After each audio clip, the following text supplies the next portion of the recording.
Take care of Matt from Queensbury. Hold on the line.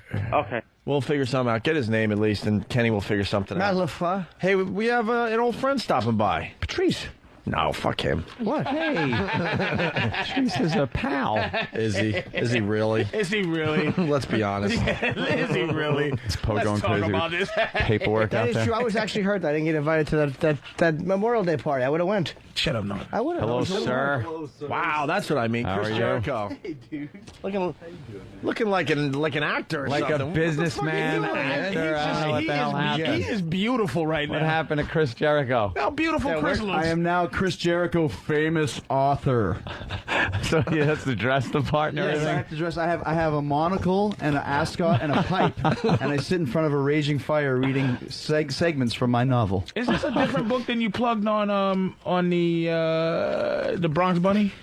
Or just the same No, book? it's the same one. It just finally came out. I've What's been the working on it for Bronx like Bunny? a year and a half. I told you about the Bronx Bunny. I thought that was hilarious, dude. That Bronx Bunny. Bronx thing. Bunny is this show from it's from Ireland, and it's like these guys who they're like puppeteers, and these puppets interview you. Gotcha. But the thing is, once you start the interview, you don't even realize there's a guy on the floor who's like manipulating the puppets. You actually, and they're really great. They like really insult you, and it's just a wide open show. It's a lot of fun. It's kind of like this one actually. And you're just talking to the fucking puppet. Yeah, that's right. Getting insulted by the puppet. It's like, hey, you fucking suck. And it's like, shut up, puppet. It was the best one. He goes, the puppet goes, because Chris would be like going, he would start at something and go, and then they would go, will you just answer the fucking question?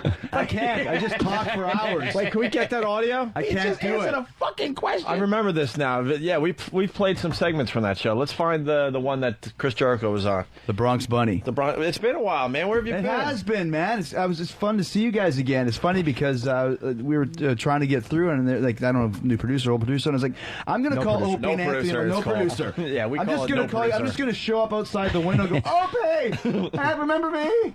Yeah, man. I've just been working on this book and been doing a couple other things, but fucking writing a book, man. I gotta be honest. Holy I smokes. haven't been able to read it yet. There's so many authors coming by these days. I got they're stacking up in my house because I really try to read a little before you guys come in. But I'll tell you this much: it's called A Lion's Tale by Chris Jericho, and right on the front cover, Mick Foley writes, "Thoughtful, thorough, and laugh out loud funny." Jericho's book is winner, and I've heard further from Mick that he's scared that your book is way better than his, and I loved his book.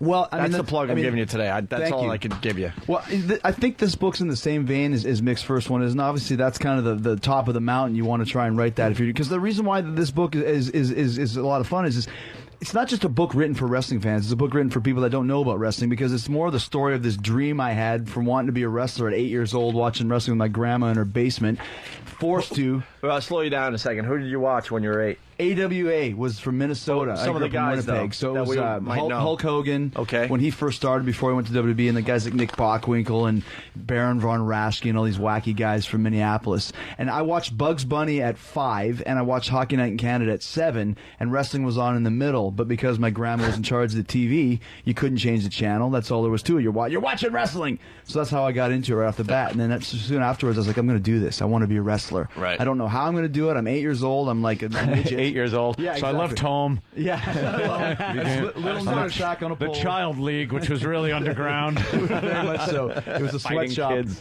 Yeah, so that's kind of the deal. And this is how I followed my dream of becoming a wrestler, but all around the world, going to Mexico and Japan and Germany and all these different places, and not just the things that happen in the ring, but like some of the things that happen outside of the ring, the life-threatening situations and the dangerous things that happened. And so it's kind of that's the tale. I think that's why people are digging it. Yeah, very cool. Yeah, man. Was it hard to write? I'll tell you what. I thought, well, I'm going to write this book. And, So I know Jimmy just wrote a book too, and he just made it seem like it was easy.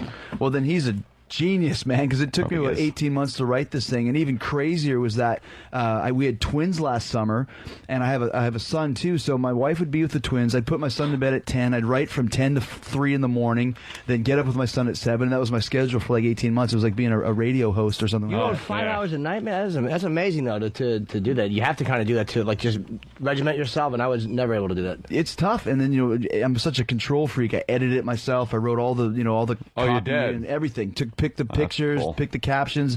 But once again, I think that's why it works, because if this is my story, I don't want anybody else writing it. Right. No one else is going to know how to do it like I can. You're happy with the way it came out, right? Yeah, Like, it's you exactly the way I wanted it. Good. Exactly. I'm obsessed with it. I'm an idiot. You do a good show too on XM, man. Do you still do the show? I got fired off of XM. Why? Sorry. They had a new Way program. to go, Jimmy. They had Well, no, but thanks for- it was on Sunday nights, and you played good stuff, man. 2 years. For 2 years, I had the show, and then they got a new program director, and you guys know how that works. Wait, what show did I was he on do? I was on the Boneyard. Yes. It was called the Rock. Best station on next to this one. It was called.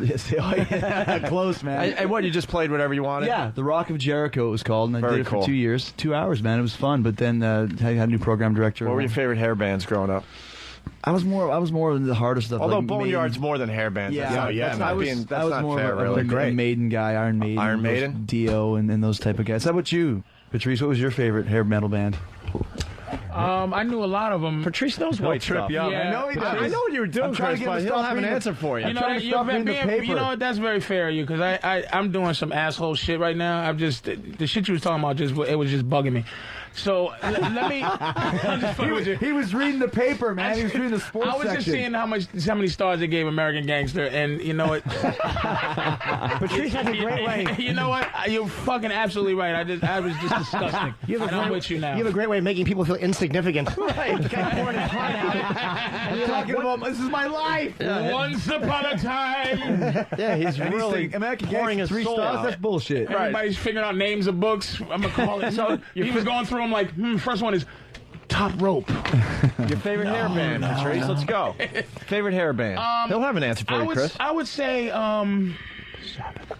no, Sabbath wasn't a hair band. No, that wasn't a hair band. Who said that? Chris would agree that Ozzy was a hack. You would agree with that, right? No, I can't, man. You know, I just want one guy to say it in front of Jimmy. hair bands were very one-hit wonderish. So I can't imagine there was a one that was like this hair band hair got mixed in with all of it. They were great. It seems like they were. Motley Crue. Well, there's a couple that Come stuck on, out more. feel the noise. A bunch of that mess. Quiet Riot. Quiet Riot. But that's is what they, Patrice O'Neal's I favorite wanna hair band. rock. And Twisted Sister. Twisted Sister. Come on, let's I go. don't know any other.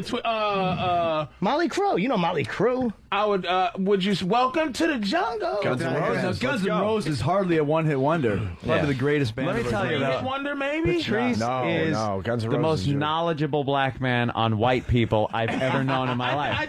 Ever.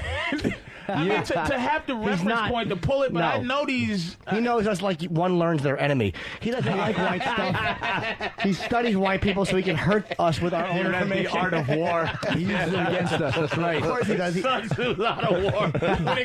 When it comes to Twisted Sister, He hates all things white. But he knows them all, it yeah. was back. There was a time. Everything we talked about before, but there was a time where you knew each other's music. There was a time where, like right now, it's got to be a bad time for white music because I know nothing. But you yeah, don't hear it. But I was forced to listen to it growing up. You heard white music. I knew REM. I knew this, that, and the third.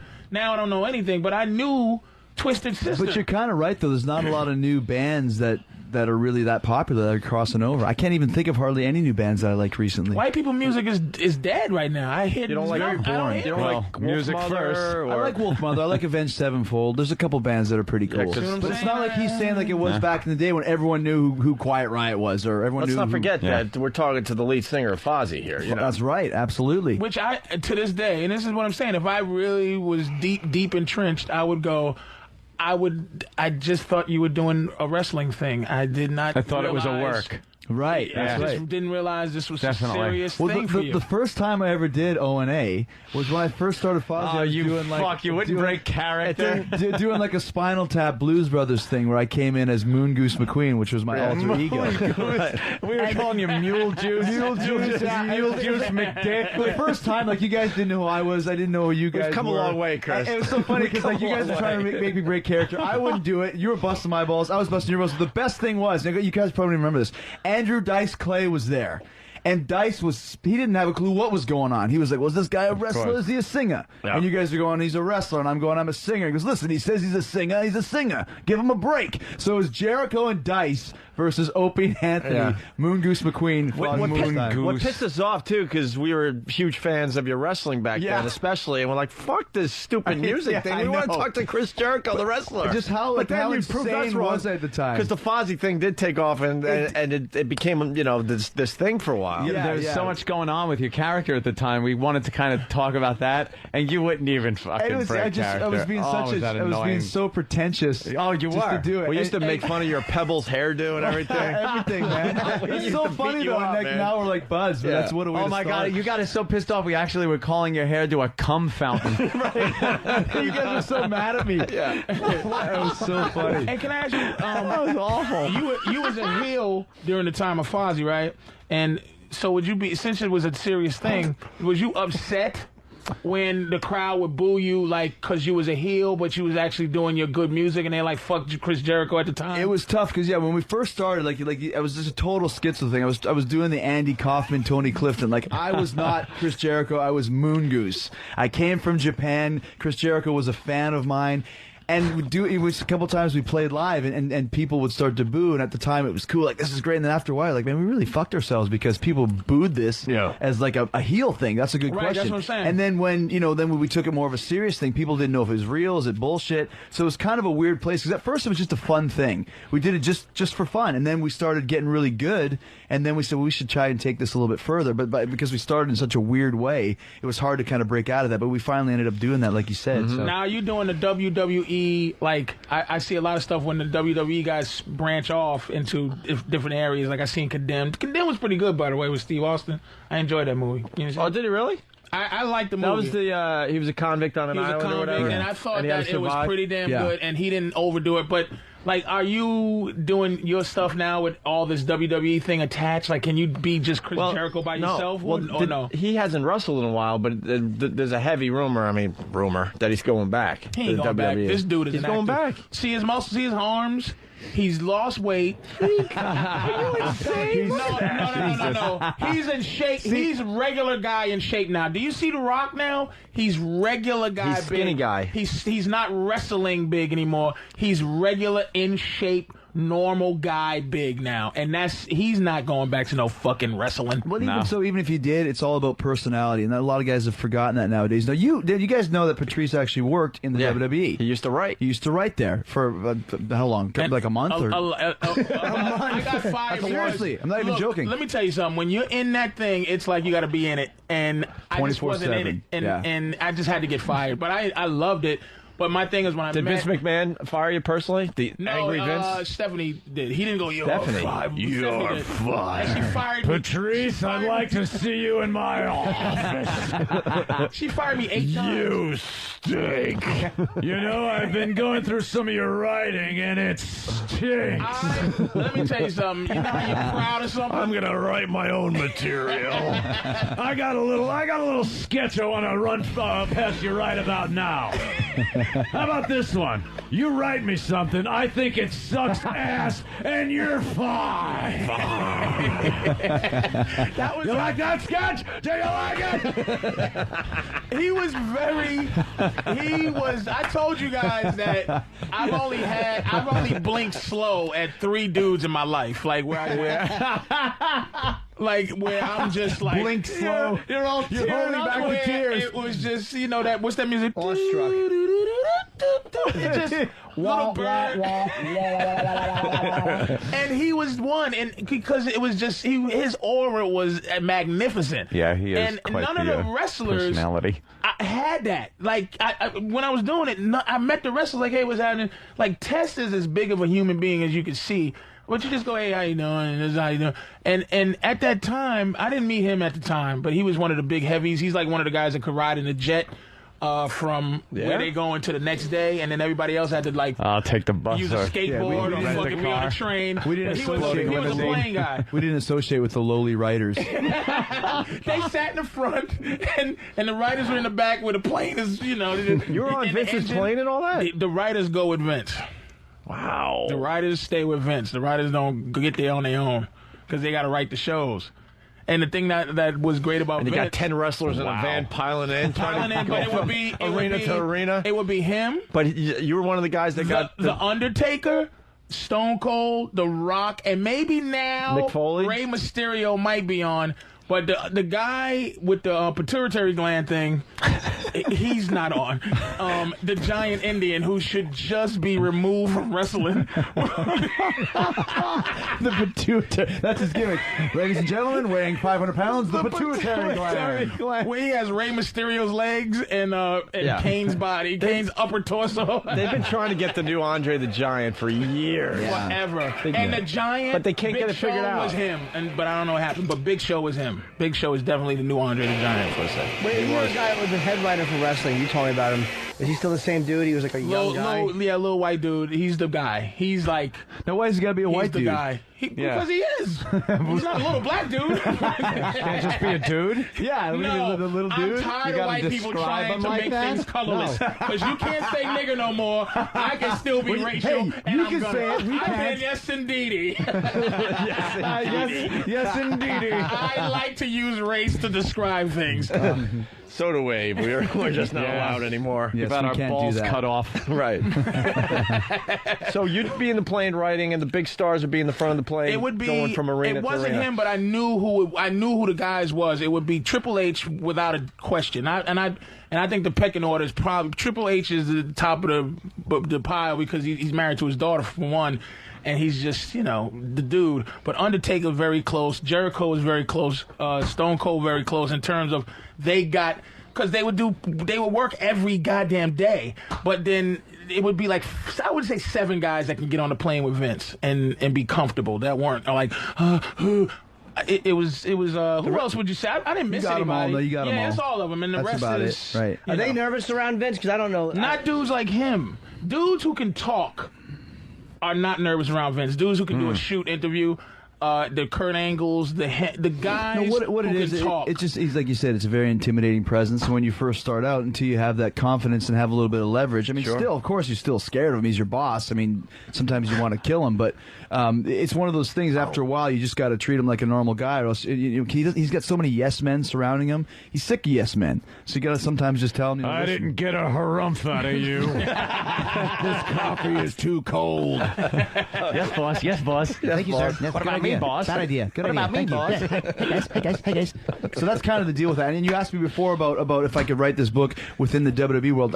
Because I took a step back and not working with the company, I was able to write the book the way I wanted to write it. So this is your book. This is my not book. An association with it doesn't even that's talk beautiful. about the WWE. It's just my time to get there. It took me 9 years to get there, and this is the journey to get there. So, which is good because if I would have written it within their system, You'd probably it would have leave been a all few WWE stuff, and you would have left a few things out. I remember probably. the day you came in in 1999, like Right. When, That's right. When Good it was, memory. Because there was the whole thing was Y2O. Y2K. Y2K. No, J. Y2O. Y2O. It was the liquid version. Yeah, there you go. Y2K was the real Y2K. thing. And he was Y2J, and Right. they got you into a thing right. They pushed him big right away because what they would do is 2 guys you would get pushed by, where they go, okay, they trying to make him big. One, if you fucked around with Rock, and if you fucked around with the Taker, would be like, okay, they trying to push him in, and they put him on with the Rock right away on a word battle with the Rock, when Rock would go, it doesn't matter what you think at that time, and they put him in when the Y2J character came out. That's when they was like, damn, they gonna push this guy like. It's big. funny trying to explain to kids nowadays when they ask me, what does Y2J mean? And I have to explain. The kid's like 10. Yeah. He doesn't know what Y2K is. So trying to explain Y2J, you just get this blank look of that makes no sense. It's like, well, it doesn't really make sense, but it would if you were like over 30. It's a great nickname if you're older. So you got beat up by Bret Hart's Everyone. dad. That you was in the were you in- basement thing. Yeah, actually, I moved from Winnipeg Well, to explain Calgary. the basement. That was Bret dungeon. Hart's father, The the dungeon. dungeon. Yeah, all the Canadian guys got beat up. Yeah. They had a dungeon there. It was called. It was basically Stu Hart's basement, and it was a small little room and had a low hanging ceiling. It looked like the basement from the Texas Chainsaw Massacre, where there's these pipes everywhere. Is that Stu on the phone? I hope not. Is that Kenny's Passed phone? away. I'm sorry. Come on, it's live radio. We have to be professional here. But This yeah, gets Kenny very upset. if he's on the phone. I'm ruining the show. he will have apology emails to everybody. As he should, because he ruins Within everything 2 hours. he touches. I'm sorry. It'll never happen again. I went home and punched myself. And it wasn't even a phone call. It was probably a reminder of his to think a racist thought. I don't want that to ever die. Fucking Kenny, I love him. You know what's funny? We're talking about Calgary. Up in Calgary, there's a friend of mine who lives up in Calgary. His name is Speewee. He imitates you guys because he listens to you all the time. Wow. But he imitates this guy right here. Oh, Jimmy. What are you talking about? Sounds like a racist thought. And I'm like, what are you talking like? He goes, oh, I listen to Opie Anthony all the time. But he's imitating you guys all the way up in Canada in the middle of frickin' nowhere. People are imitating you, Jimmy. Oh, good. Thanks. It's fun to imitate. Perfect. You'll lay down, have a girl shit on you. You married? You married, Chris? Yes, I am. Yeah, he's got the ring on. How does a guy, good-looking dude like you, like I got a girl and I'm trying hard and I get married and the whole thing. Was she there during the rough times and you're loyal to her kind of thing? She's there Absolutely. from the beginning. Two things. One, she wasn't a wrestling fan. I met her in a restaurant. Two, I met her in '98 when I was still in WCW before I even really got to the, I guess to the big leagues, right? So, yeah, right from the start that she was there. It wasn't just some kind of a money-hungry gold digger. So that's kind of why I think we were able to last for a while, for as long as we have. And a few kids now. 3 kids? 3 kids, yes, man, absolutely. We have twins, like I said, and then a 4-year-old son, too. Right Twins on. are girls or a boy? Girls. Twin girls? And it's funny, yeah, Good because luck with now, that. like, they're only one, but the basic human instinct catches on where, like, one of them will be holding something and the other one will come and just take it for no reason. The other one cries and then she just drops it, and then they're stealing from each other. They push each other down, and they're just babies. They don't know what they're doing, but that's the basic human nature. Push someone down and steal their stuff. Yes, you see these things. Hey, I'm looking at the book, and there's a picture of it, obviously, in the back that you weren't going to include, which I found very interesting that you wrote that, and then you did eventually bring it in. Which picture? Yeah, there's obviously throughout the course of this book, Chris Benoit is a huge part of it because he was a big influence on me both professionally and personally. I met him in '92 in Calgary, and I was a fan of his from watching him. And he was only a couple years older than me, but so he became like a big brother and a mentor, and we traveled the world together for years. This story ends in 1999. It's the story of my career, like I said, from '90 to '99. So I finished the book in May. And then in June is when all the stuff all the stuff happened with him. So I went back and I was able to go through the book, and I wanted to see like how it would read and how it would resonate, knowing that I talked so positively about this guy and so many great experiences, but then it ended off in such a horrible way.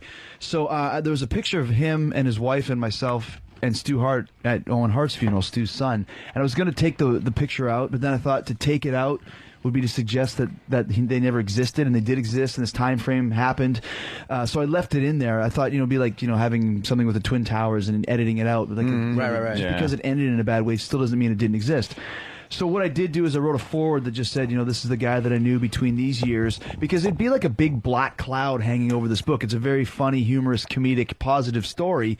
But if you didn't address the Benoit situation, I think it would really read a little bit strange. So I was able to go through and kind of write a little thing about it. So And it sounds crazy because every time there's something awful happens, people look back at the person or their life and go, "Wow, was there anything that indicated what was coming?" You look back on your history with him, and there's nothing you can look back on that was an indicator. No, right? absolutely not. Like if I had to go somewhere, I would have left my kids with him. Like that's how much my best friend that I ever had in the business, and that's what makes it even harder. Like I have to deal with this every day. For other, I'm not saying it in a bad way, but for other people, the big story happens, and something else happens, and 2 months from now, it's kind of just, oh yeah, I remember that, the wrestler guy.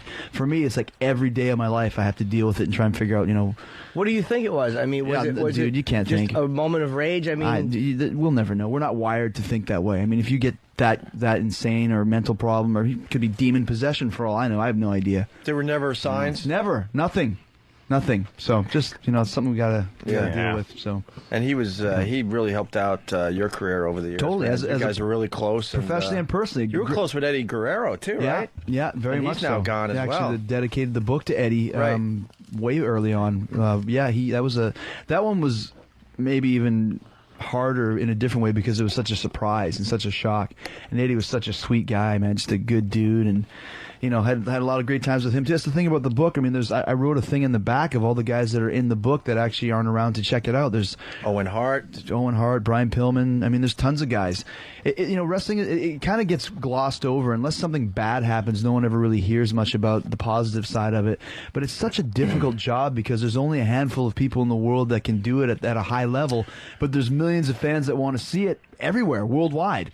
So it's very mentally and physically taxing and grueling. It's a tough job. I have to say, dude, I know, and this is the thing. Like, I'm a wrestling fan, and I mean, we're not gonna gloss over because even Vince McMahon tries to give it something else because they know it's not.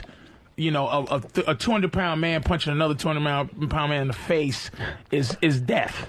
Yeah. But to watch them, what they are, and I'm not trying to marginalize it, they are stuntmen who can act. So they're falling. Like, after everything, there's a guy running in a room with some dude trying to put his dislocated back in place. Like a chiropractor who goes, "Hey, what you do? I think I probably slipped a disc in my neck." And you just see it going crack back in.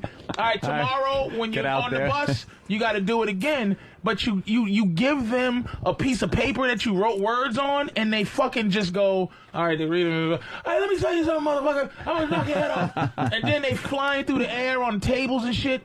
And it's a respect you should have, not on the fact that, okay, we know it's not real. You didn't really kick him in his balls. But show business. Yeah, it's show business. But it's dudes are talented. Yeah, but there's also talented guys. They're also taking some real shots. Wrestling did change. Like, I was watching some old wrestling. It was on cable or something, and it was beyond fake. They were barely hitting each other. But the new guys, they actually do hit each other and take some shots. Obviously not the over-the-top moves, but they're taking some serious you can make mistakes. There's a guy who's not walking now. Draws. Mistakes, man. There's a story in my book from when I was in Knoxville. I was practicing before the match, and I broke my arm. Literally, like I was looking at it and had this weird little divot in it. So I went to the hospital. He said, well, you got to have surgery right now. And I said, well, I just have this wrestling appearance I have to make. And he goes, okay, well, tomorrow at 7 a.m. you're getting surgery. So, of course, I basically snuck out of the hospital, went back to the arena, dumbest thing, put my gear on. The promoter was all like, what the fuck you break your arm for? And I was like, don't worry, I'm still going to wrestle. Okay, no problem. So then I went in the ring. I wrestled this match with a broken arm. I had aspirin in my system. I was all like whacked out. And I got cut open. I was bleeding, looked like a reject from the Carrie movie, like a bucket of blood just dumped all over me. And I'm on the floor with a broken arm, bleeding everywhere, and there's this puddle of blood. And there's like this total stereotypical redneck hillbilly. He's wearing like the overalls with the big gut hanging out, little cowboy, like goofy cowboy hat. And he might as well have like the hay straw. And he's like, that ain't real blood. And I was thinking, like, you asshole. Fuck. He goes, that ain't real blood. And he puts his finger in it. And he like tastes it, and he's like, "Yeah, that ain't real blood."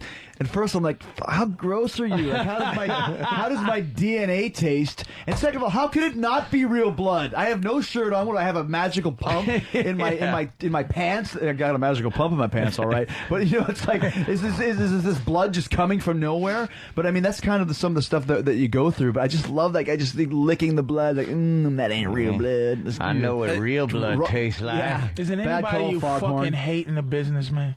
Hey, dude, you know what, man? At this level, you're just a professional. You go out there. Some guys that rub you the wrong way, but it's business. It's business. Who rubs you the wrong way? This guy, you want to get not gossip who, but what type of personality rubs you the wrong way? Guys that take themselves too seriously, and that's a good way to ask that question, Patrice. Because at this stage of the game, like I said, I had this goal and this dream that I accomplished. I win. I'm not bitter towards anybody. Some guys are assholes. Fuck them. I don't care. I'm happy. I did what I wanted to do.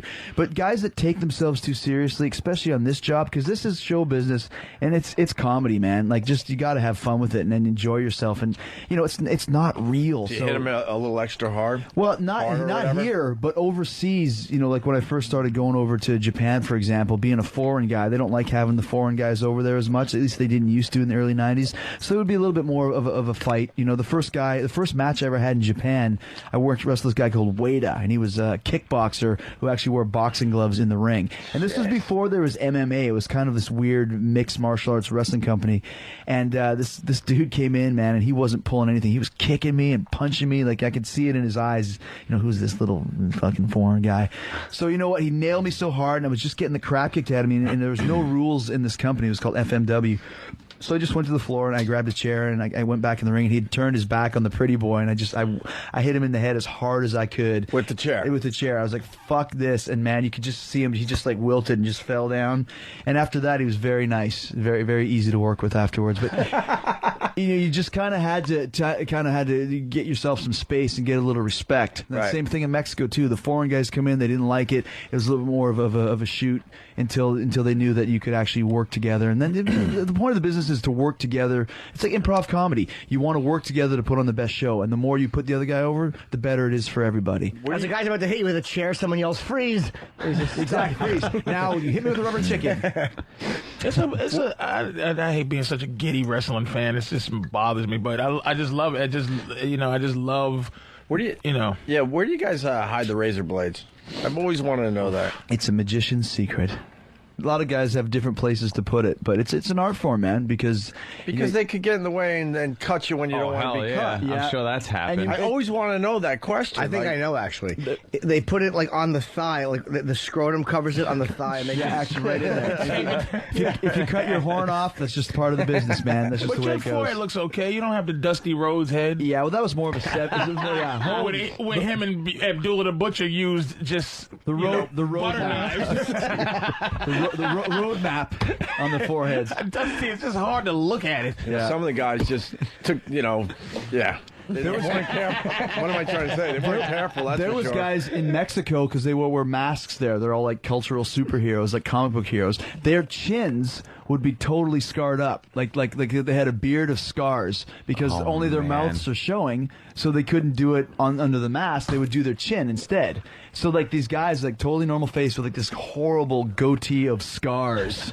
That sounds like a horror movie. Goatee of scars. Did you plan for the future where you're like, look, man, like in your contract was like, I will bleed only on pay-per-views? No, you just do it. I mean, you're smart about it. Yeah, like some guys thought it was cool. Like, I'm gonna get bloody. I'm hardcore, and it's like, fuck, man, you're gonna look stupid. Like when you're 50, walking around with a road map on your forehead. Did they tell you had to get bloody for this one, that one, or would it just be kind of like you said, this is a good one to get bloody on? Shit, like I said, it's show business, man. So it's all an elaborate show.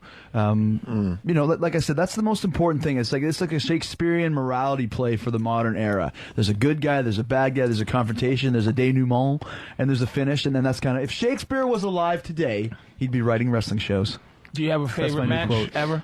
Got a lot of them. Probably WrestleMania 19 against Shawn Michaels in Seattle at the Enormo Dome or whatever the hell it was called. That was a good one because a lot of people said it was the best match on the show, and at WrestleMania is like the Super Bowl. So if you want to get out there and put on a show, that's the time to do it, you know. And it was just cool to be at that level, especially all these, you know, working at a kid's birthday party when I first started, getting paid a hot dog and a glass of orange juice, to you know, being held up on the side of the road by a chick in Mexico City in the middle of nowhere.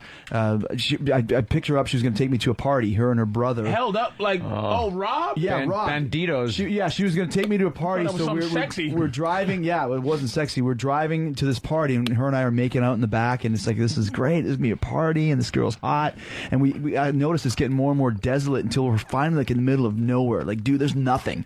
Like Mexico City, murder capital of the world. Holy shit. So I go, where's this party at? And the guy's like, the party is, you know, right here, and the gun right there, man. And if you've ever seen the beginning of the James Bond films where you see those grooves on the inside of the gun, yeah. I never knew what that was until I actually saw the grooves on the inside of the gun sticking in my face. You said a girl? Like a guy and a girl. Oh, I thought you just got robbed by a girl. Well, even worse. Yeah, right. No girl do shit to me. Bitch, put your little pink gun away before I eat your pussy. Dude, I'm glad you added a man to that motherfucking shit. Yeah, it was brutal, man. As they're driving away, I still have the taste of this girl's lipstick on my mouth, and I'm thinking, this bitch just robbed me, and I bought her dinner as well because I met her in a restaurant, so I really got screwed on both accounts. But, you know, when something like that happens, you're like, you know, I'm going to take this and use it in a positive way because there ain't no chick that's going to rob me, and then I'm not going to make it as a result. So she probably has 12 kids in TJ somewhere, and I'm here, you know, with you guys, so I win. Plug in a Lion's Tale, Around the World in Spanish. Yeah, I was showing Anthony the picture, the book, right? The picture of when I was the Phoenix. The Phoenix. Go in the That's color. Go in the hysterical, color. The color insert. I had no gigs going on, and nothing was happening for me. So I decided I need a gimmick. I need a fancy gimmick. So what I did was I found this Egyptian mask, and I thought I'm going to be the Phoenix. So I got this goofy mask, and then I glued all these like feathers on it, and then I went and bought some aluminum poles from a hardware store and soldered them together in the shape of wings. Then I wrapped a bunch of spandex around it and got like a bunch of sparkly sequins and stuff. And then I thought like this is it. This is going to be my ticket to the big time. So, like, if you see, like, the picture is like the wings are crooked. The mask is like not even. It sucks. You got mangy feathers on there. It's terrible, and I didn't have money for straps, so I stapled some spandex straps on to the contraption. Then I go outside to like where I'm going to take pictures, like I guess like in an open field, like near a forest, which apparently is where phoenixes are from. And as I'm ready to take the picture, the wind starts blowing, and they blow the wings off my back, and then I'm chasing the freaking wings down the field. But must have looked like a complete ass. Totally, and I mean, I look like an ass in that picture. I sent that out as promo shots. Book Chris Jericho as the Phoenix, and they just had nothing going on, just grasping at straws.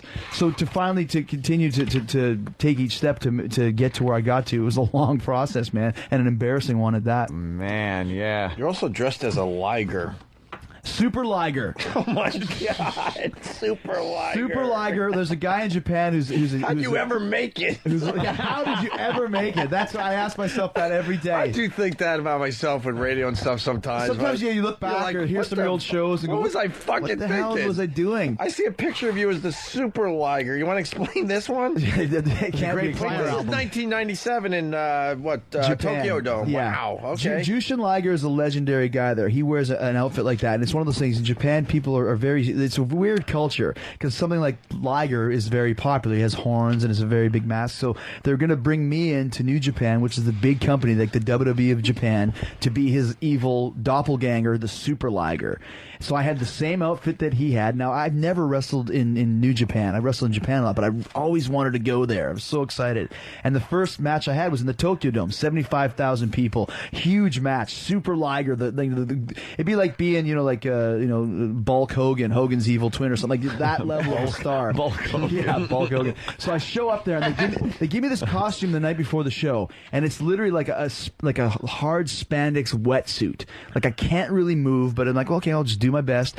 They give me this mask that the eyes are covered with red mesh. So not only can you not see through the mesh, but it's red. So you can't see a damn thing. Then the mouth holes are the size of like a pin.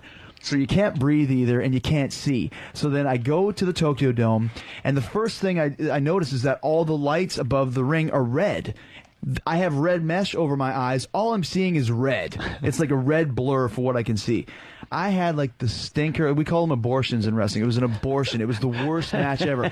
The first move, I'm supposed to jump on the top rope and do this wacky kick, fall right on my face. Now, when I fell down off the ropes, there's 75,000 Japanese people. Now, they don't say anything when they watch the matches. They study. But when you fall down off the top rope, they all started laughing. It was like 79.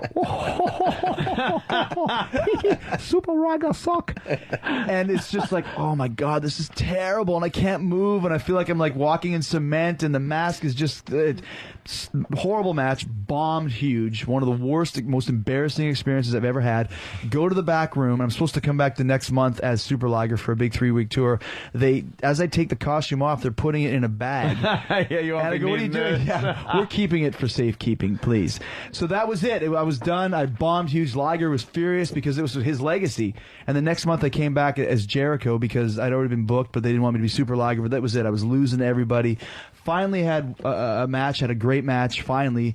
And the boss was this guy called Choshu, and he was in the back room. And as I walked back, he looked at me and he's like, oh, you, Chris Jericho? I said, yes. He goes, you same Super Liger? Yes. Jericho good, Super Liger bad. And I said, I think Super Liger is dead. And he said, yes, I think so. Good idea.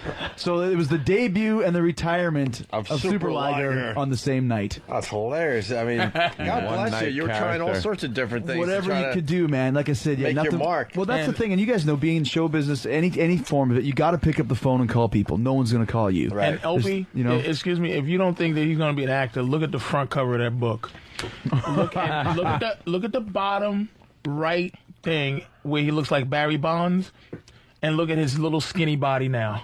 Look at his body of I want to be a wrestler bad body, and his fucking fuck wrestling, I'm going to look good body. I'm actually 112 pounds right now. Yeah, that's actually that's a good question. Patrice is making me sound like I just came out of a concentration camp or something. No, like you can see that it's athletic, but you see that picture in the bottom right. Let's ask him, Chris. Like, obviously, you go back to wrestling anytime, and like the rumors are strong, you're going back there. Whatever. If you don't want to deal with that, that's fine. But what would you like to do? You've done the band thing, you've done the wrestling thing.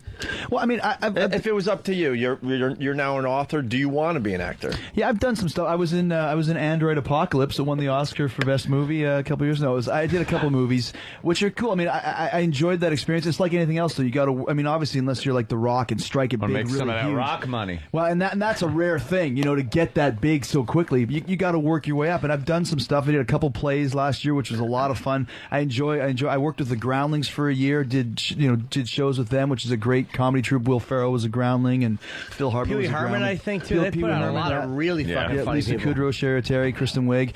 So it was great to work with those guys. I mean, writing the book was great.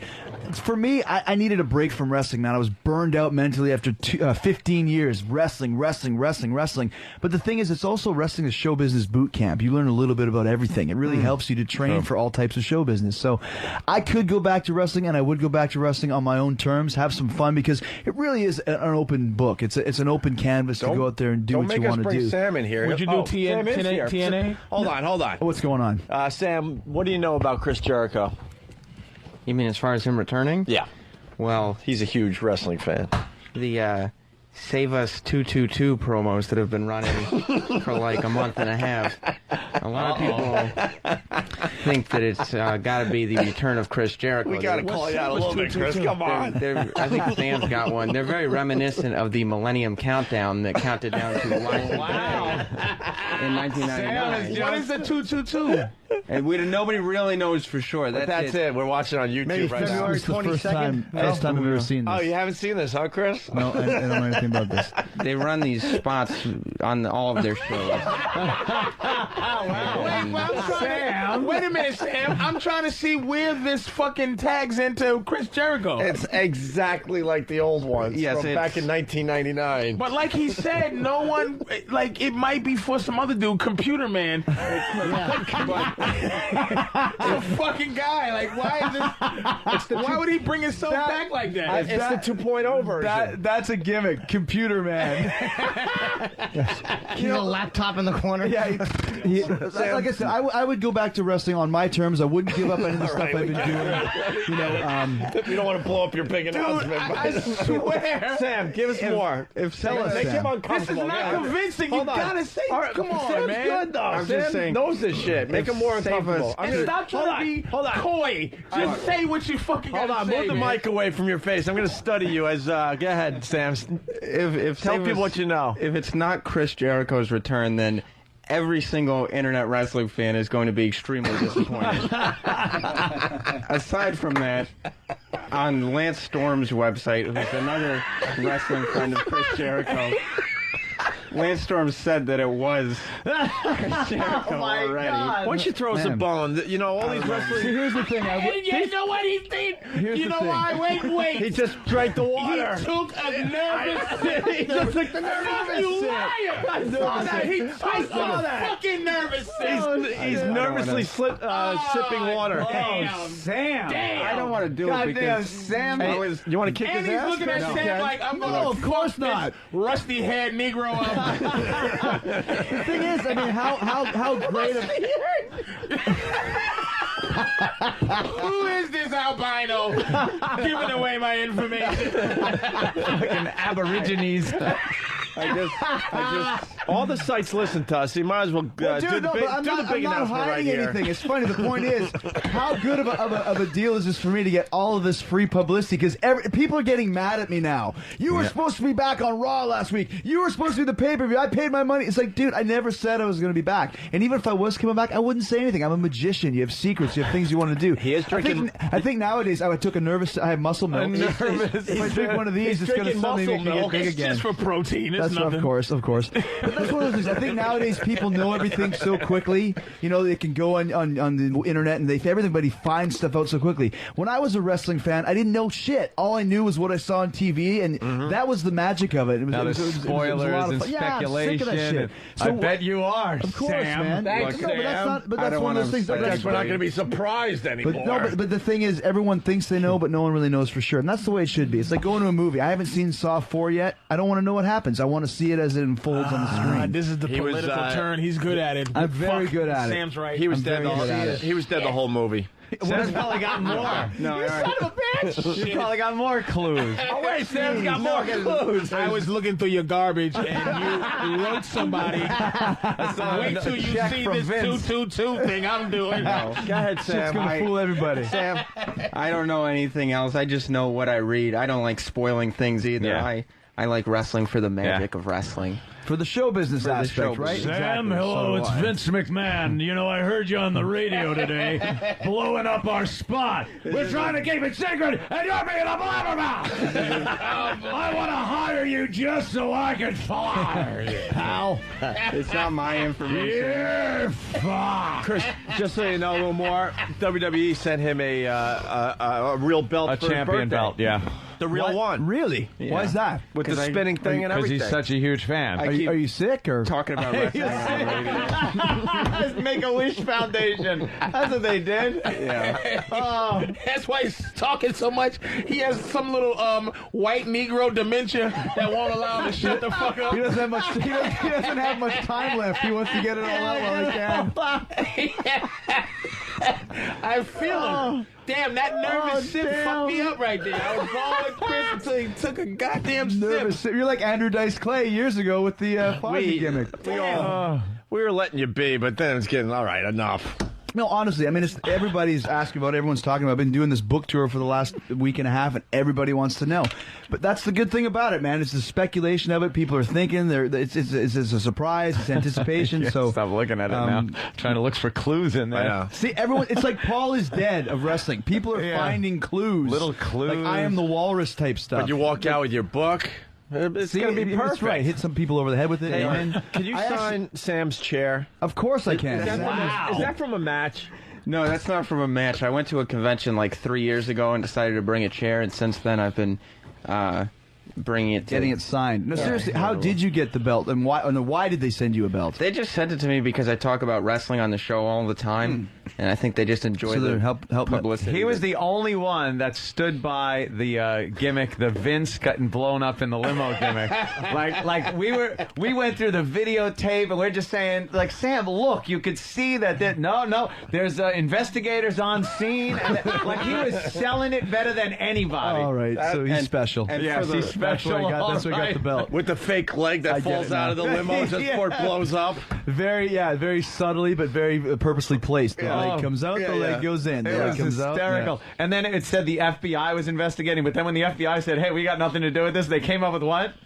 I think it was the FIC, The FIC. the Federal Investigation Commission. And you, but you got And the guy that was the detective, he was like all buffed up and everything. Like he was one of the guys that wanted to be a wrestler, but he kind of wasn't up to it yet. That used to always make me laugh. Like a wrestler gets hurt in the ring, and then the paramedics come out and they're ripped on And their they're all uniforms. They're like, fucking huge arms. Boy, I wonder what's going to happen with the paramedics in a minute or two This here. is why you have to love a wrestling fan or wrestling fans that know it. Is that Vince was going with that bullshit, and then Benoit happened, and he just said, "This shit's over." Nah. And wrestling Done. Back. it's back. Everybody healed. People didn't go, "Oh, wait a People didn't minute, go, it's fucking done. I'm done with wrestling. Oh my god! It's just like, yeah, we know, man. You can't. Then all of a sudden It he was had like, a you know, love child or something. Yeah, it was like fucking crazy. That's what I'm saying. Yes. It's a form of entertainment that either you get it or you don't. And people that get it, they understand it. They have fun with it. But people that don't, I mean, it really is like the stepchild of entertainment, especially in Hollywood and stuff. It's like wrestling, what? They're a bunch of Neanderthals. They can't actually put a sentence together. Every rapper has a movie, or every rapper does a TV show. Heaven forbid that in wrestling you go to these things. People just don't understand it the same way. Well, Could you not say rapper with so much venom as if you're rapper. You rappers. There aren't just people that get it and don't get it. There's people in between that get lost in this void. If you could find that clip of that young gentleman in the stands. Oh yeah, we can play that. Can Yeah. we take a leak first? Do you I have to gotta leave, piss. Chris? No, man, I'm cool. All right, we're gonna play the crying wrestling fan This guy takes Where it are we a looking little at? too seriously. after the break because we got to take Yeah. leaks. We all The leak like break. Yeah, we like to take leaks together in the bathroom. I like that cross swords, man. That's fun. We can do that now. We're buds. We've known each other for We years. call it the Larry Just Craig grab- challenge. What we like doing is lining up at the urinal and holding the guy's cock to your right. That's right. You just point it. Sometimes you piss on his leg. Spewy. The guy imitates you. It's not Jimmy. He's imitating you. Because I thought I was imitating Jimmy. No, he's gonna say that. You hold the cock to the right. And it wasn't the voice. It wasn't the voice. It was what you said. Yeah, that's right. And we hold cocks not with hands. We hold them between our upper lip and nose, like funny fake mustaches. You're nestling them. That's not holding. That's nestling. It's not fun anymore. Jimmy always takes the fun out of the Jeez, the yeah, you homo just breaks. made us feel bad. Yeah. so Made us feel dirty. No, it just brings a personal touch to it that we're not certainly comfortable does. with. Speaking of personal touch, let's all pee. All right, Opie and Anthony, Chris Jericho, Patrice O'Neal. And a lot of fans on the We bleachers today. certainly do. We do, A few yes. girls too. There's some pretty girls out there. Yes, 1, 2, 3. I see 4 chicks. Hey, Nice. anybody working the crowd to see if they have anything for 5. the show today? One of these people might have something for the show today, Chris. You never know. Okay, well, It's Opie and they'll Anthony. certainly We'll be back. add more to it than I did.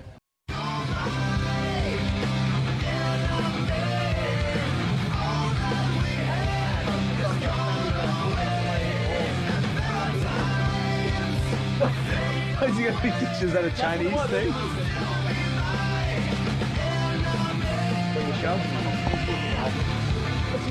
This is one of Chris Jericho's songs right here, Enemy by Fozzy. Are you on, Patrice? You there? Yeah. Drop something. Chris Jericho in studio, A Lion's Tale, his book, Around the World in Spandex. Chris Jericho. What? Yes. Yeah, Around the World in Spandex. Oh, I didn't see the. Around the World as the Super Liger. But you're doing a book signing, Chris? We should get that info out. Does someone Yeah. have it? I don't have it. All right, I do have it in front of me here. Where are you going to be today? At Borders on Broadway. On Broadway, yeah, right downtown in Manhattan here. 100 Broadway in Manhattan at 12:30. Chris will be signing copies of A Lion's Tale. Wow. Yes. Till what time? Until they stop coming, right? That's right. That's right. Until everybody is satisfied. What a Does it soldier like you we are. do. Like Jimmy. Guaranteed. Everyone gets it Satisfied. signed. No, That's right. I have them line up, and I sign 10, 12 books, and then I go back to my limousine. Yeah. That's That all would you be need. great. Have a huge line of people, and then just have a security guy put a cone behind the fifth guy. But that's the thing. It really is like working at a club. Like when you have an autograph signing, sometimes you show up and there's 600 people there. Sometimes you Yep. show up and there's 6. You just never can tell. But if there's 6 and you got to sit there for 2 hours, Dude. I'm best friends with everybody. I'm writing recipes in their book. Dude, we've been down this road. What was that, Virgin Records, I think? We put out a CD Tower. back in the day. It's 10 years ago when we were up in Boston, and some of the CD signings were all day, 6 to 8 hours, no joke. Wow. Yeah, it was crazy. And then we did. It was Tower Records, Tower. downtown Boston, and the line was maybe 20 people. And you just nailed it. We're sitting there like, so where are you from? Like learning everything about Exactly. Because you don't want the line to totally die. You're hoping people are going to get on the back of the line before this guy leaves. That's right. It's like working at a club. If there's no one in the club, you still want to have a line so that people think it's happening. Yeah. You know, when I was in Knoxville, when I was wrestling there in '94, they sent us to a furniture store, and there was like first signing, and the guy paid $75 each for me and my partner Lance. So we had to sit there for 2 hours, no matter what. And there was nobody there, but there was this little group of kids who were standing around, and they're like, "We thought you were supposed to be famous wrestlers. You guys are nobody. There's nobody here. Now go for 2 hours here." And they're like, "Shut up, kid. Get out of here." The worst is when you sign something, and then 5 minutes later, the same person comes back through the line. Because I wanted to know if we could take a picture. That one didn't come out. Yeah, then you know that you're in trouble. Motherfucker. When you start seeing the same people, then Or it's they time to wrap it up. acknowledge like I noticed that the line's really short, so I figured, what the hell? I'll get some other things signed. Yeah, It's like, that's oh, right. great, That's right. thanks. Yeah, there's nobody here, That- so yeah. I thought I'd just hang out for Yeah, a bit. thanks, buddy. You Thanks, can just babble. Is it We're not feeling bad about ourselves already. Babble Thanks. about everything to the guy. Yeah, exactly. Yeah, Everything. sure. No, come back. Here. Yeah, Grabbing what's his arm. going on? Hey, come. Yeah, so you've been big fans of the show, huh? Is it any way to be famous without doing this stuff? Like, meaning, like, if you do a movie or you do your book, and is there any way to just do this without doing what he's doing. I seen you on TV, you're here. You gotta. Who are you asking, me or him? You gotta promote. You gotta promote it. You know? That's the thing, especially with something like this book. I mean, it's your life story, and I worked so hard on it to get it right. You want to take it to the streets, and it really is a grassroots thing. This is just a lazy man's question because it's just Patrice doesn't want to work hard. When I see people do publicity, it's like right now. It's amazing to me that I saw him on TV and he has the same clothes he was on in Good Morning. And I have one suit. And you're fucking disco dancing with the lady this morning. Oh, and that's right. She was hot. That was the traffic girl too, by the way. Oh man. And then He was dancing with Jill Nicolini. Yeah, Nicolini, and he's a nice guy too because he's not a hunk of shit because he did the dance and like I'm never gonna be invited on Ellen DeGeneres again because. She's doing the thing, and I'm like, you goofy bitch. So,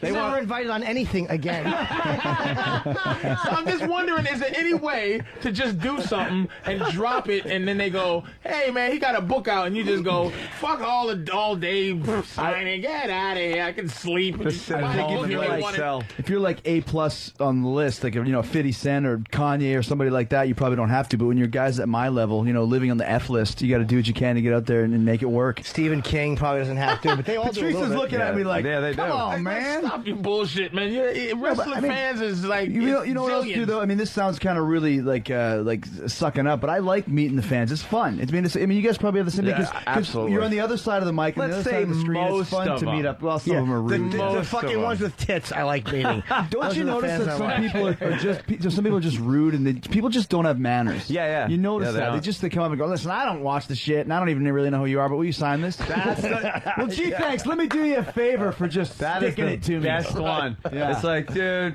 I don't really listen. I listened a couple times. I'm really not a big fan. Could you just sign this? Yeah. Go fuck yourself. Yeah, exactly. Gee, thanks, asshole. Yeah. Hey, That's what I want to hear. I don't even know if I should talk to you anymore. Your dad was a Ranger? Yes, he was. I didn't even know that until he was, today, man. Yes, he was. Were you a hockey player growing up? Yeah, I just wasn't very good, but I grew up actually. Was he Ron Duguay? A little bit earlier than that. He played for the Rangers from 70 to 75. And I used to remember sitting in the garden when I was about 3, and I was really mad because my dad would never look up and wave at me when he was playing his games. And I thought, come on, Dad. He's fighting Dave Schultz or whatever. And I'm like, Dad. Was he a fighter? Oh, yeah. Oh, geez, look at his nose. Oh, yeah. Wait, who was your dad? His nose is in his ear. His name was Ted Irvin.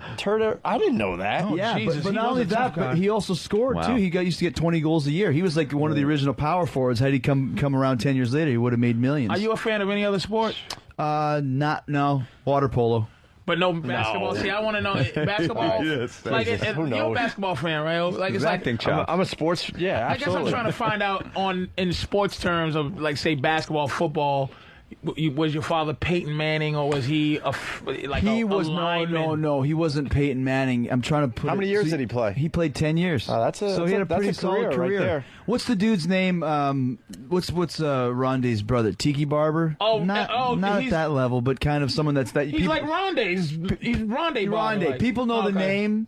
And, kind of a great player, but not a superstar. But if you're a hockey fan, you know your father. Whenever I come to New York, man, people still ask me, how's your father doing? You go to the Garden, it's the same security guards, ushers. I remember your father, Teddy Irvin, and it's like, how old are you, man? He's like 90? But it was the early 70s. But people in this city, in New York City, are they're such loyal sports fans. It's amazing. They remember everything about my dad and about my career and everything in between. I'm an Islander fan, so... I don't know if it's worse. We're supposed to hate you guys. I don't know if it's worse not knowing your father, which I didn't, or having this "please, Daddy, love me" often disappointed face that he has. Like just as my dad, but my dad's paying me no fucking attention. Or is it better just to be alone? Like shit, I don't have nobody to relate to, so I'm gonna just look at this camera. Who my daddy? Who my fucking father? Are you my daddy? Daddy? I don't give a fuck. I'm going to play basketball, but this face of the constant pain on his face. The years of look toil. At the look of. I've used that anger to fuel me to this day. I'm going to show you, Dad. I'm going to go in a basement of an old man and be beat to death every That's right. day. I'll teach you a lesson. My pain is your pain. Damn. I actually played in a celebrity. Christopher Reeve used to have a celebrity game at the Garden. I played 4 years with it. It was great. But the one year I asked my dad. Jimmy. My dad can come. Jimmy's itching. Don't fuck around with Chris. He was a good dude, man. Yeah, why would I? can see your wheels spinning. Not at Jimmy's all. itching. The third annual blink off. No, terrible. What? Terrible. Terrible. Everybody's going. You know what? Christopher Reeve in a wheelchair could still kick your ass. Oh, big deal. Good for him. A great answer. I thought you were supposed to be a comedian. That wasn't funny. But anyways, I have a story about it, you jackass. Don't interrupt my stuff. I can't even tell the story now. It's been built up so much. He's really mad at me. Well, it was a friend of mine. You don't talk shit about someone's friend like that. Yeah, well, that's true. But he was a very famous guy, and we poke fun at it. We do it. It's not that it's nice, but we do it. Ladies and gentlemen, but Jimmy Owen- gets his ass kicked. Owen A. right after these words. Opie and Anthony, the host of the show, your bosses, Yes. are being respectful. Bosses. Well, I And wasn't you being- got to cross the line when I said don't say it. Well, I wasn't being disrespectful. Yes, you were. It's very disrespectful. You didn't say I'll you be were friends honest with him. you. I was this close to being disrespectful, but didn't. Jimmy jumped on it first. But no, you didn't say. horrible. First of all, you didn't say you were friends with him. You just said you played in a tournament with I'm him. just kidding with you, man. I was actually going to go with You say what you I want. could see your wheels spinning when he Yeah. said that. I was going to go on that. Ah, see, I threw you a softball. See, I was going to go on that part. I would but, love to see him put Jimmy in some type of finishing hold. You know what it is? You know what And the Jimmy can bend at least 3 times. Here's the finishing hold. that Patrice. whole. Oh, that's the finish. No, That we're whole not crowd. not punching him because Jimmy doesn't have any bones in his face. So it's just your fist That would only whole go to the crowd other out side. there, though, let me tell you, that whole crowd out there would have stood up if you hit Jimmy and said, "Leave him alone." Please don't do that. Nobody would have helped me. Of course Dude, not. we're He's not really going mad to do at me, that. though. No. You really are, but it's okay. I didn't know he was a friend of yours. But No, my fury is over. I'm happy. I'm happy. We love you. We love each other. And I am a comedian. You didn't think it because it wasn't a funny line, but I am one. Good. No, he feels bad. I was laughing at the Let's awkwardness. shake hands on air. There you go. They're The hands all are right. shaking. That was, Fine. We're buddies They're again. okay now. That was a okay. little awkward. That was, it was awkward. But it was what are you beautifully supposed to awkward, though. You got to stick up for your buds, right? I mean, that's just the way it is. Not really. Not these. no, we don't. Chris, Stick not up these each other. guys. Not these guys. What a bunch of miscreants. What a bunch of heathens. You should in go here. down the comedy cell and see how these guys treat each other. We're brutal. It's amazing. We're just a bunch of scumbags. It We're is just a bunch amazing. of scumbags. That's what we are. We fucking nothing is sacred. We just kind of took this conversation and took it to a screeching halt, didn't we? Let's talk about this. Does anybody? This is beautiful. How was your cock? Screeching when you- halt. when you peed? Much like. Did you hold each other's cocks when you peed? Patrice was holding mine. It felt really nice. It's so funny to see guys change the subject. Let me tell you something.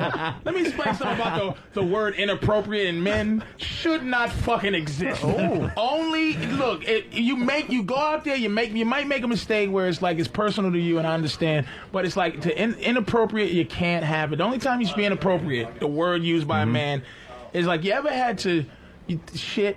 You feel like you had to shit, but you just had to pee, and you're sitting down with your fucking dick tucked between your legs, feeling like a girl, and you're just looking around going, Buffalo I Bill. feel like a bitch. This is inappropriate. Other than that, you should be able to take, because we were talking about earlier, it's context. You gotta try a Christopher Reeve joke, even though it's just. I understand what you're saying, but I gotta stick up with Jimmy on this one, just because this is what we do, and it fell flat and it was awful. But if you're gonna But I know bomb, you but it's not a gotta- joke. If you're gonna throw one out there, you gotta throw a good it's one. a friend. Jimmy didn't know it was a friend of his. I know. But hold on. What do you mean you had to throw out a good one? That wasn't a bad one off the cuff. It wasn't that vicious even. It was. I didn't realize he was a friend of yours, but it was like it wasn't that vicious. It was like. Let's play some tape of some real vicious shit. Yeah, but I'm saying, but it wasn't done. Let's get vicious. It was just done in the moment, and he was a very famous guy. I mean, it was, I didn't mean that, asshole. Don't find it. Look at this fucking asshole right here. Hey, we're still waiting for. He loves this. He's not He's just got a saying- big smile. Look at him. He's Let like me the tell you Godfather. something. His hands are together like You fucking asshole. Don If we were Opie. talking about, like right now, going, hey, it takes 1,000,000 years for the energy of the sun deep down to come out. Enough of this. As Jimmy's getting ready to get raped by Chris Jericho. And I will rape him. I will sodomize him. sitting there. Look He's at how his just like, fingers are together. Mr. Smithers, excellent. They've turned on each other. Let the animals tear each other apart. You were talking about the nervous sip from the water was- glass. That says much more right there. Yeah, it was an amazing moment. It really was. Oh, it was genius. Well, That will make the best of show. there's other things involved with that. That's what makes it amazing. So, like what? Excellent. That's great. He's just fucking sitting there loving it. it just whatever. No, What's the matter? He's so No, something I was going to bring up, which ties everything in. Your mom's a quadriplegic. That's so right. That's why he's a little sensitive. How to shit. funny do you think you are now, motherfucker? So now you feel bad, don't you? I told you not to cross the line. No, but I talk about suicide. My friends have committed suicide. It's like as a subject, you look at something like that. You don't ever want to occur, but that was something that obviously hit you hard for that reason. But you can't That's look at why me like I'm being a dick on purpose because I'm not. This is hits very close to home, obviously. So when Okay. you went there, I was like, wow, this is going to be interesting. That's all I'm saying. Let me say, Had you my said- father's a quadriplegic too. Well, He's been dead for a few years. No, Chris. His limbs don't fucking work. But that's funny. That's funny. No, that's bullshit. That's funny. bullshit. You're mad It's at not me. bullshit. It It's is. funny. It was very funny. No, but I'm not offended as a guy who had to live with it. I'm offended as a comedian. That was just a bad joke. A third annual blink off was not fucking bad. Look at Anthony's killing. I respect his opinion. and that's what made it weird, because I'm laughing because I thought that was funny. It was funny. It's just the third So I got annual blink Patrice? off. And what was funny about it, I'll tell you, explain. It's the word blink. And a blink off will never happen. And I got Patrice and Anthony to laugh at that. That's all it was. This conversation is just going nowhere. For me. I know. You know, if you want me to continue to participate, we know the story now. Let's just move along and have some fun and talk about cocks and stuff. Oh shit. Oh no, we've reached this point. Oh my god. Like, listen to the silence. I will close this part of my. Had you said to me, no. look, this is my situation. I this is how shouldn't knew- have to. There's certain things that just aren't funny. See, okay, well then To you're- me. Well, but me. again, I'm not a mind reader, so if you told me that, I would have certainly been I respectful. said don't cross the line. How much money? I said don't say it. I can see your wheel spinning. We were already in the middle of it. Had you set it up like that, I'm just telling you, it would have been different. Yeah. How much sugar in those muscle milks? My mother's diabetic, and so am I. Zero. I don't want that fucking sugar. It's Man, like, your it's people weird. listening to this show just getting burnt like they're getting a buzzkill. They want to have some fun on this. No, they're fucking Chris, they're fucking vultures, man. Our audience are fucking vultures. All right, Look at the smiling, grinning faces He on these doesn't like me. I cretins know out he doesn't there. like me, and I know as a jock he wants to punch me. That's what they do. I get it. No. I get it. I'm smart. I go and wire your car so when you get downstairs. I don't have a car. Do you have a car? Yeah, no, Okay. just wire Club Soda Kenny. He's stupid.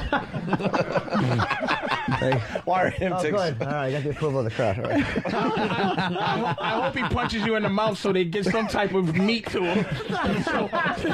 So they swell up like it's some Botox instead of those thin bird lips you have now. You just never know what's going to happen. Just punch him in places, so punch him in his arm so it gets muscular. But dude, I'm not mad at you anymore. I'm over it. But your feelings are hurt. I You're can really tell. not. You're not a good psychologist. My feelings are not hurt. No, I'm not. But you got a different look on your face now, though. Well, Jimmy, I'm not going to be phony about it. It's Well, like don't be phony. Don't be defensive. Just move Jimmy on. can hold man. a grudge It's cool. like Simon Wiesenthal. I'm only irritated Said a Dennis Miller that he joke. said like Simon immaculate. He's just coming down. I was telling him I was being respectful. Like, Yeah. had I known that situation, I would have been respectful of it. I really would have been for anybody.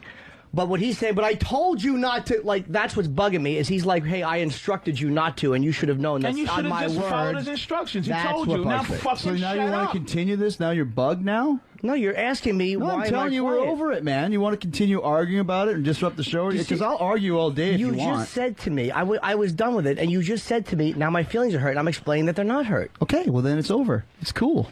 Tell us some jokes. Give us some wacky material. Oh no. Okay. Oh boy. Oh No, you see, you can't. You can't say that because I would almost take the beating to get the laugh I would get. See? Oh, this is Killed. It's nothing, but this is not uncomfortable. No. It's hilarious right now. This But is if good radio. But human beings, this is what I'm saying. Every human being should really enjoy this because this is as real as you. Can you This imagine is reality radio. It is so real right now, and it's like if this was on that shitty morning show or Julian and Mike and Sandy, Juliet. it's just like okay. That's how we ended up when it gets like okay. yeah, well, but look at Opie leaning back, hands behind his head. But my thing is, Jimmy, there's no reason to continue on with this. You're continuing. I'm done. I'm with not it. continuing Sure it. you are. I'm done. You said to me my feelings were hurt. I was saying that you were wrong. They really weren't. Okay, That then- was why I had that, and then I you win. explained it. It was not a Okay. winning thing. Okay, well, your feelings aren't hurt. We're You- both you bothered said by your part. something. We move on. But let's go. Yeah, there's no bothering anymore. I'm done. We're done. It's fun times. Good times. I'm done. Good days. Good days. Fun times. I'm done. Holy shit, man. Wow. You just never know. Live radio, man. It's compelling. You gotta love it. It's like the 50s. It's like the old Hollywood, man. Dean Martin. Fuck, it's only 10:34. Shit. I was hoping it would be 11. That whole segment was like a minute. And we can't move on. How does it happen? What do we do? This is the great thing. Is oh shit, here we go. Oh, Paul. What are you doing? Hold on, you gotta explain it, Patrice. The security guards just walked in the studio. That's the way to Here's the great thing about this. This is out the there. journey that's going to be great. Is finding out how to move on. And out. So, Especially with the heavies behind us now, now. let me ask you a question.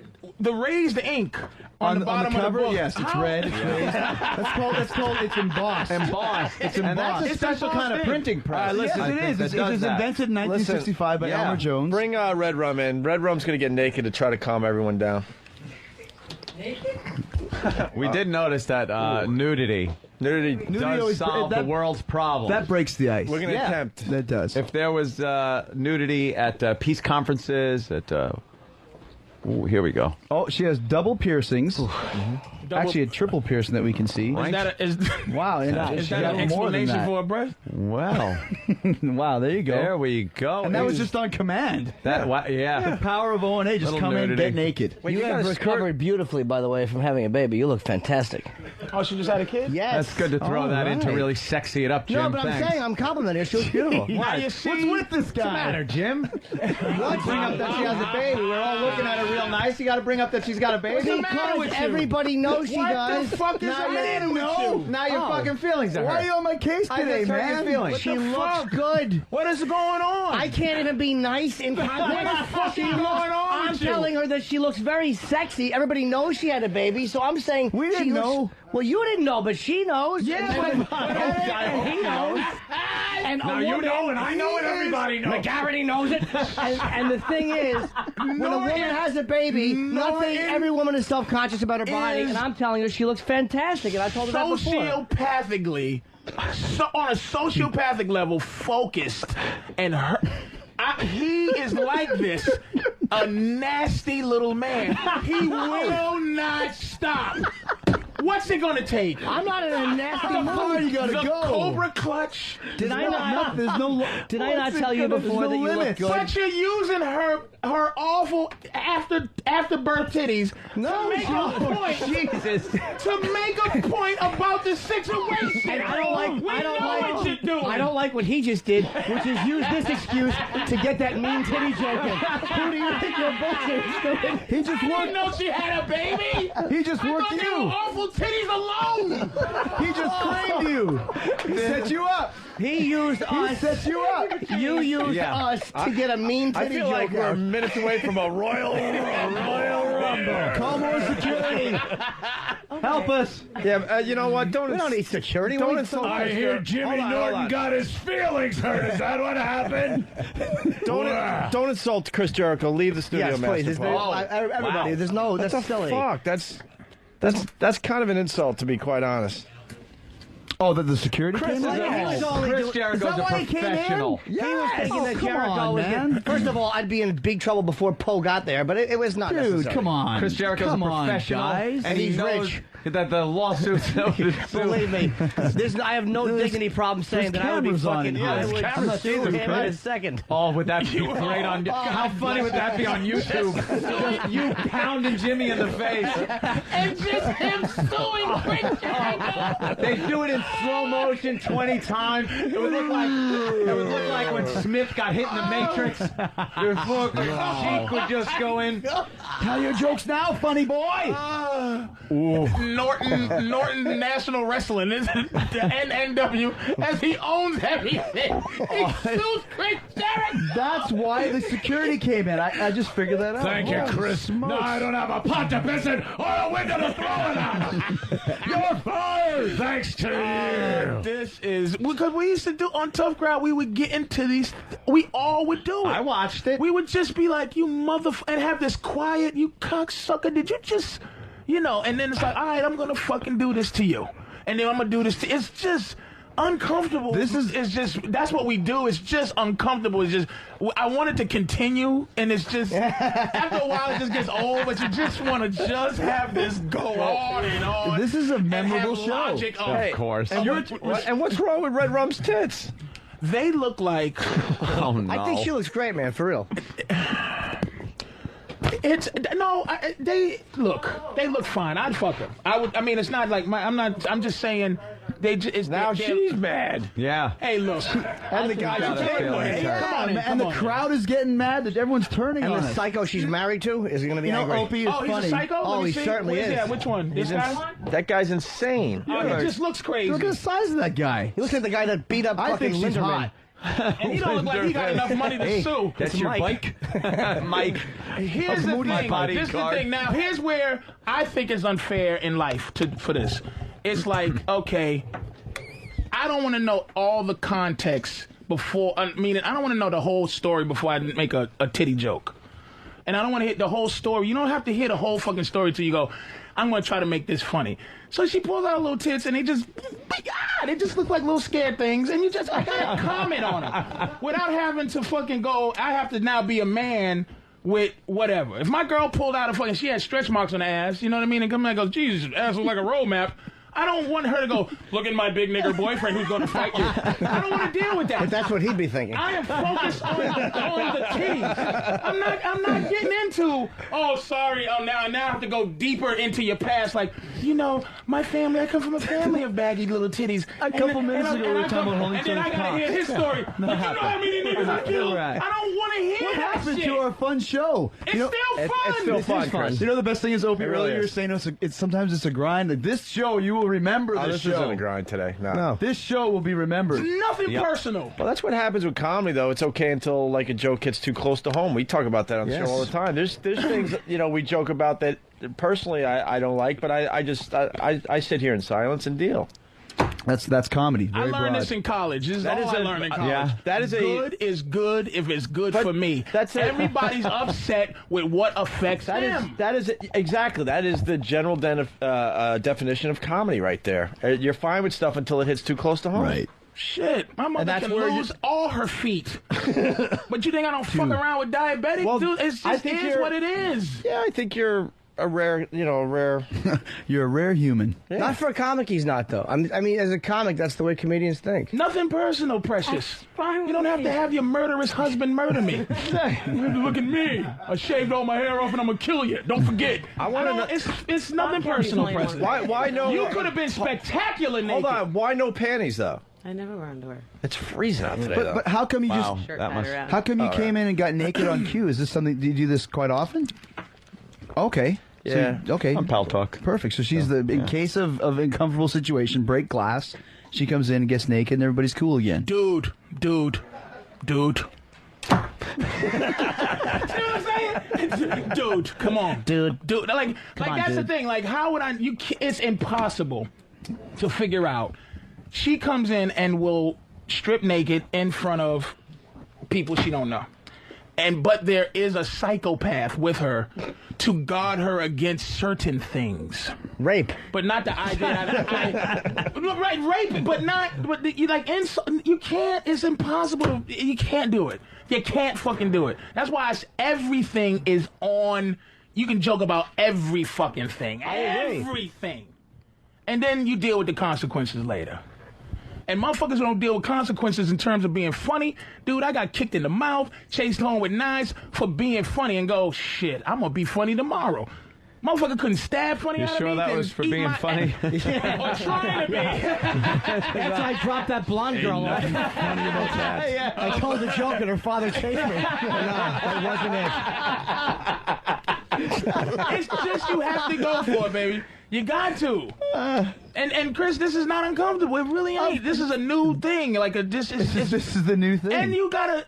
And you was a heel for so long. Dude, I'm cool with it. I'm just discussing her breasts.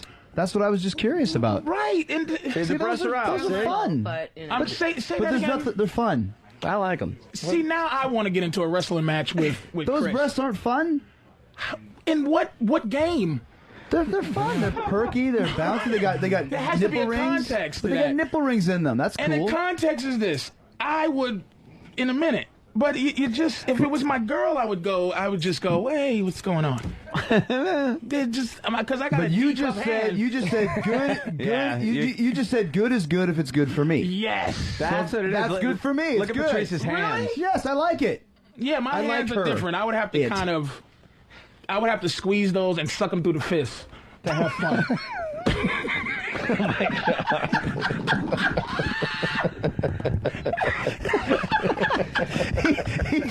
He's surprised he came out with that one. And it's not even on her. It's just. But the thing is, if she's going to come in and get naked, you have to deal with the consequences. People are going to make comments. So, I mean, it's not an insult. You're But she commenting. understands that. I'm not insulted. Sure, think she she- does. She understands that. What do you think your breasts? I don't like them. Well, I do like them. I like No, little they're A cups. getting bigger this year. Yeah, you shouldn't. And that's smart, and get him just to fill in See the the big ball space. guy? He promised me boobies. So. Yeah, he should get them. Are you gonna get After boobies? today, he's going to feel so bad. He's going to definitely Don't go too big though. I don't know. I can't. Just fill in the space. That's all you do. Whatever that, you know what I'm saying? Don't just fill in. Squeeze him in his fist. You know, like a balloon. Like, just, like a water balloon. and then twist it. So it stays right You there. are awful, man. You are just an awful man. That was a good one. Yeah, that was a doozy. That was a good one. Want to play Crying Wrestling Fan? Yeah. Good. There we go. Good segue. Yo. That's why nice. you run the show. That's what we were going to do before break. Or That's just right. Yeah, after we've been break. waiting for that. Oh, it's how it turns. It was just a love fest, and then Instantly, now we're trying to repair the damage. Let's all join together in laughing at somebody retarded.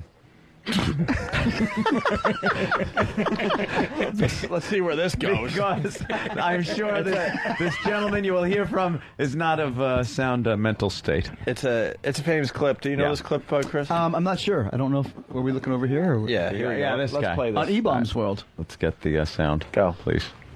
For the love of God, just play something. Where's the sound? I just want to thank each and every one of y'all for all you've done to your bodies.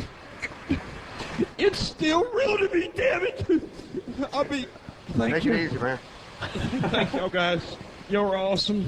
Thank you so much, Mr. Funk, for saying what needed to be said.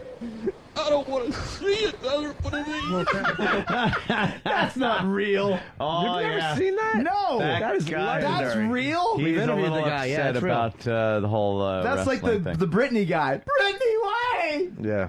That, This oh guy my gosh, is he's a little upset. But of course, he's right in the South. Has that so? And Yeah. this ain't real blood. It's the same type of attitude. needs to be said. Thank you so I don't know what he was so upset about. He's There you go. who are the wrestlers? It's Jim Cornette in the middle. Looks like Terry Funk. Bobby Eaton. Wow. you have the- Sam's nodding his head in agreement. Yes. Chris Jericho's right. He's correct. Yes. Thank you. You are that's for your home personal use, isn't it?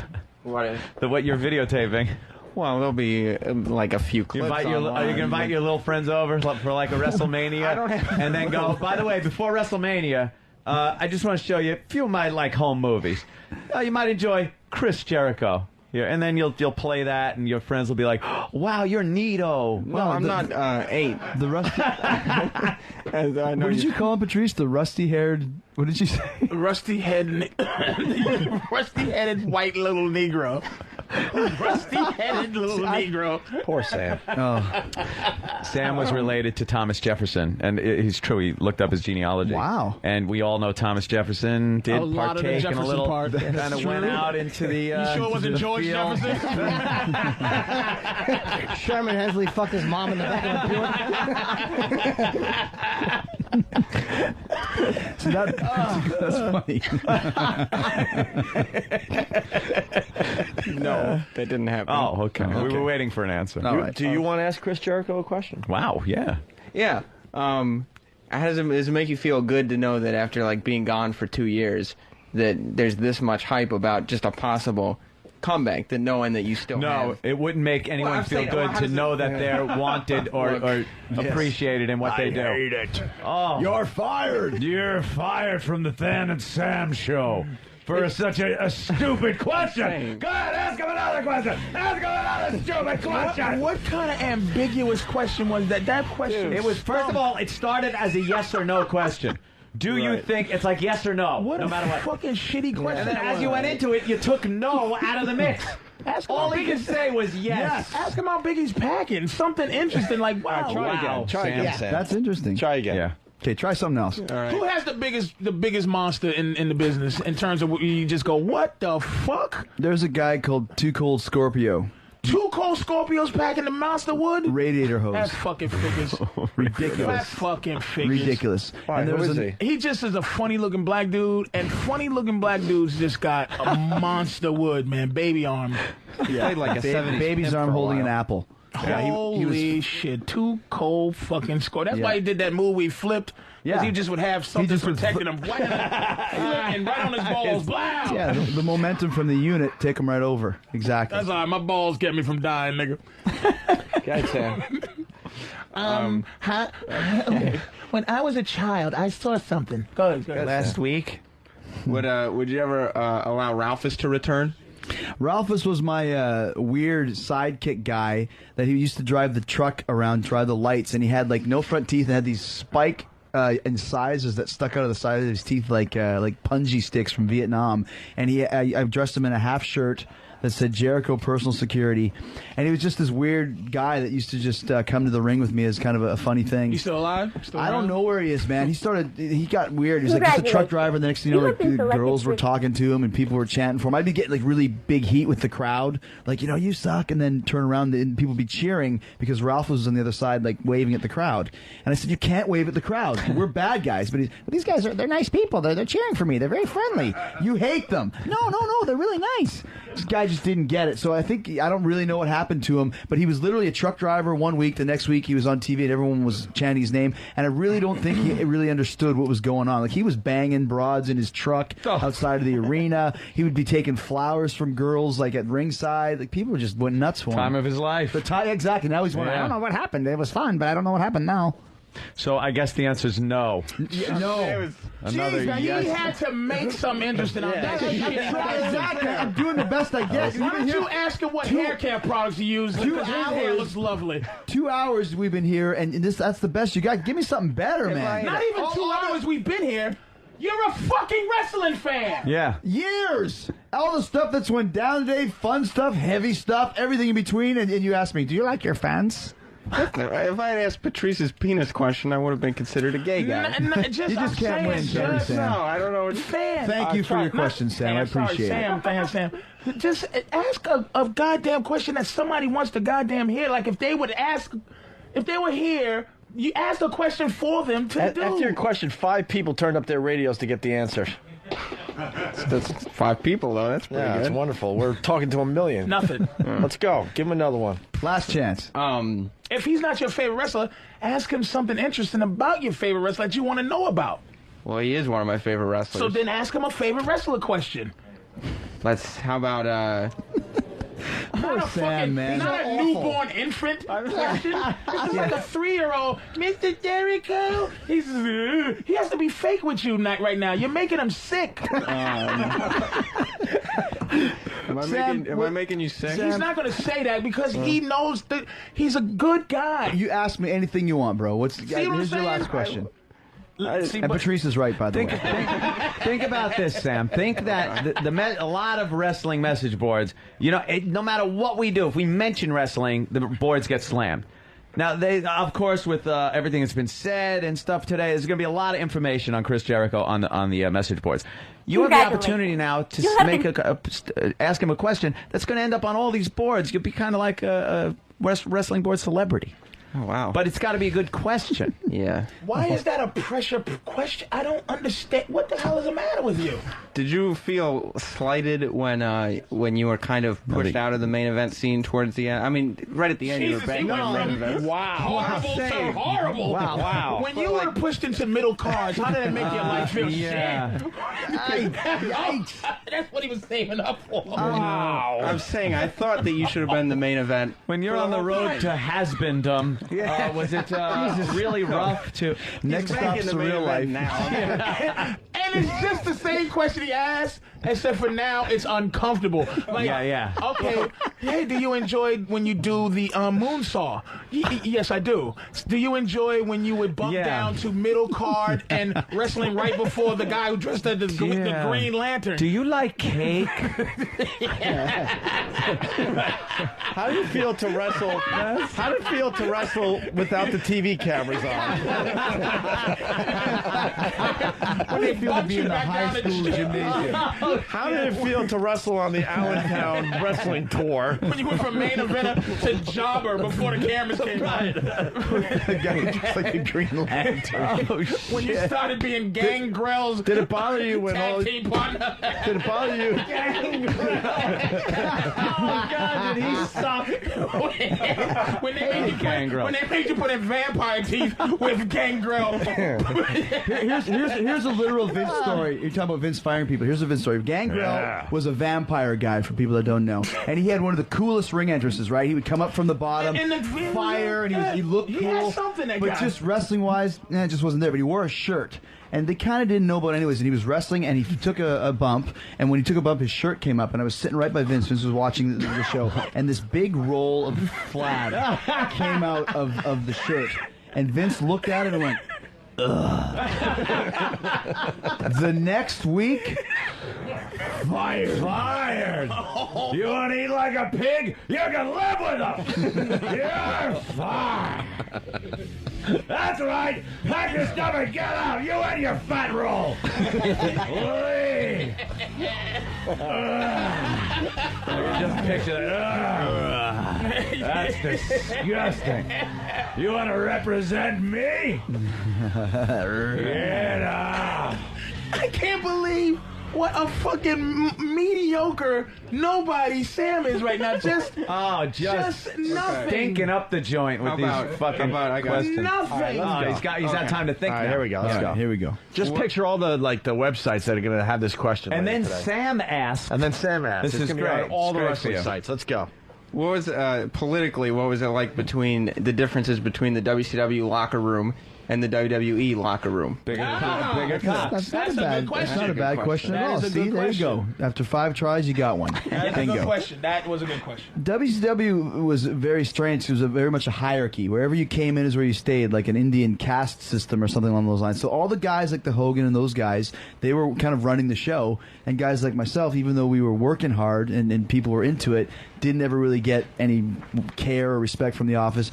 And that's the reason why I was able to kind of get over a little bit, because nobody cared what I said. I like, can I go say a promo for 30 seconds? Yes, you can. I'd go to the ring, say a promo, say a bunch of bullshit. People would like it. But no one was paying any attention to me because I was just lowly Chris Jericho. So the politics, it's almost like they had everything but really squandered it. It was like a millionaire who spends all his money on hookers and blow and then says, I didn't put it away for the future. That was WCW. When I went to WWE, it was a whole new world. Everybody had an angle. Everyone had respect. Vince McMahon knows the name of the popcorn vendor all the way up to the world champion. Eric Bischoff never really said anything and would kind of really be sequestered off with his guys. And it was a real, like, high school. Everybody sat with themselves. Is It was Bischoff strange. still there? In WWE, no, he's not. No, I don't think he's there anymore. gone. He's gone, yeah. He's gone. And let me ask you, is Coach and all these guys that are being put over as like GMs and da-da-da, is there any of them that actually make matches or like it's all- Teddy Long or anything, or it's just all? No, that's all show. It's all show? Yeah, it's all show. And you should know that, Patrice. I know that, but they do. Like Jim Ross, when I was there, Jim Ross was big boy. Like Jim Ross was like, he was the head of talent relations. he was big boy. He was Really? a big boy, but all he was on tape was the guy with announcer the or whatever, he was like right, doing his exactly. thing. Oh And my God, King! Amazing. that's what he. But he was a My he was a dog! big- My dog! I tell you, a guy that was an asshole when I was there, treated me like shit. Was the other big boy? It was Vince, and there was another motherfucker who was really the man. Dog the bounty hunter. and he looked at Vince when I was on the plane and went, what the fuck is this nigga doing on the plane? Don't let him on the plane. I like saying nigga. Who was it? Was it Kevin Done. Kevin Dunn. Kevin Dunn. God, he treated me like dog shit, Kevin Dunn. Well, he's the executive producer of all the shows. So if he was treating you like shit, you don't have long to last It was there. just awful. yeah, he looked me he's- up and he wouldn't even speak to me. I'm like, Jesus, I'm right next the Vince. Yeah, he's big time. All right, He's big time. Good job for. That was good. He finally got it. Yeah, he got Should we it. do line of the day and get the hell out of here or what? That sounds like a plan. Sounds good. We were still trying to recover from the atrocities. I think we made a full recovery. We did. We're doing good. I think so. Yeah, we're doing good. It's all good. I think we're okay. Patrice just laughing his ass off. Are you guys? This is crazy, You Rick. guys gonna agree to disagree? Is that what it comes down to? No, we're friends. Agree to We're disagree. fine. Where's the? What does that even mean? Agree to disagree?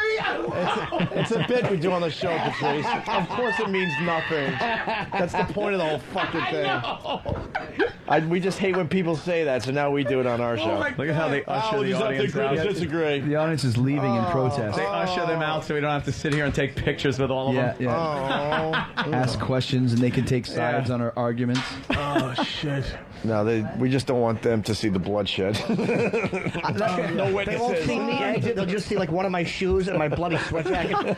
Take it out. The best part that security was sent in. That's Yeah, it wasn't necessary. It's like, come on. It wasn't necessary. who makes that call? Do you have a red button underneath? messed it? No, it was a judge. It was a Was it you? personal judgment call. No, believe No, me. who fucking did that? Poe would hear that and go. I don't I think actually told Poe not to come in here, and he Paul said, was no, I'm going to come Paul in was here. doing his job. Absolutely. That was unnecessary. Guarantee that was just Paul coming in to make sure. But that's great, though. I mean, now we can say, remember that time when the security came in? It was so, Paul was crazy. trying to protect me. He didn't know if Chris was just going to smash me. Oh, So he come had to on, be- man. We're professionals, I'm right? saying that that's what his Okay.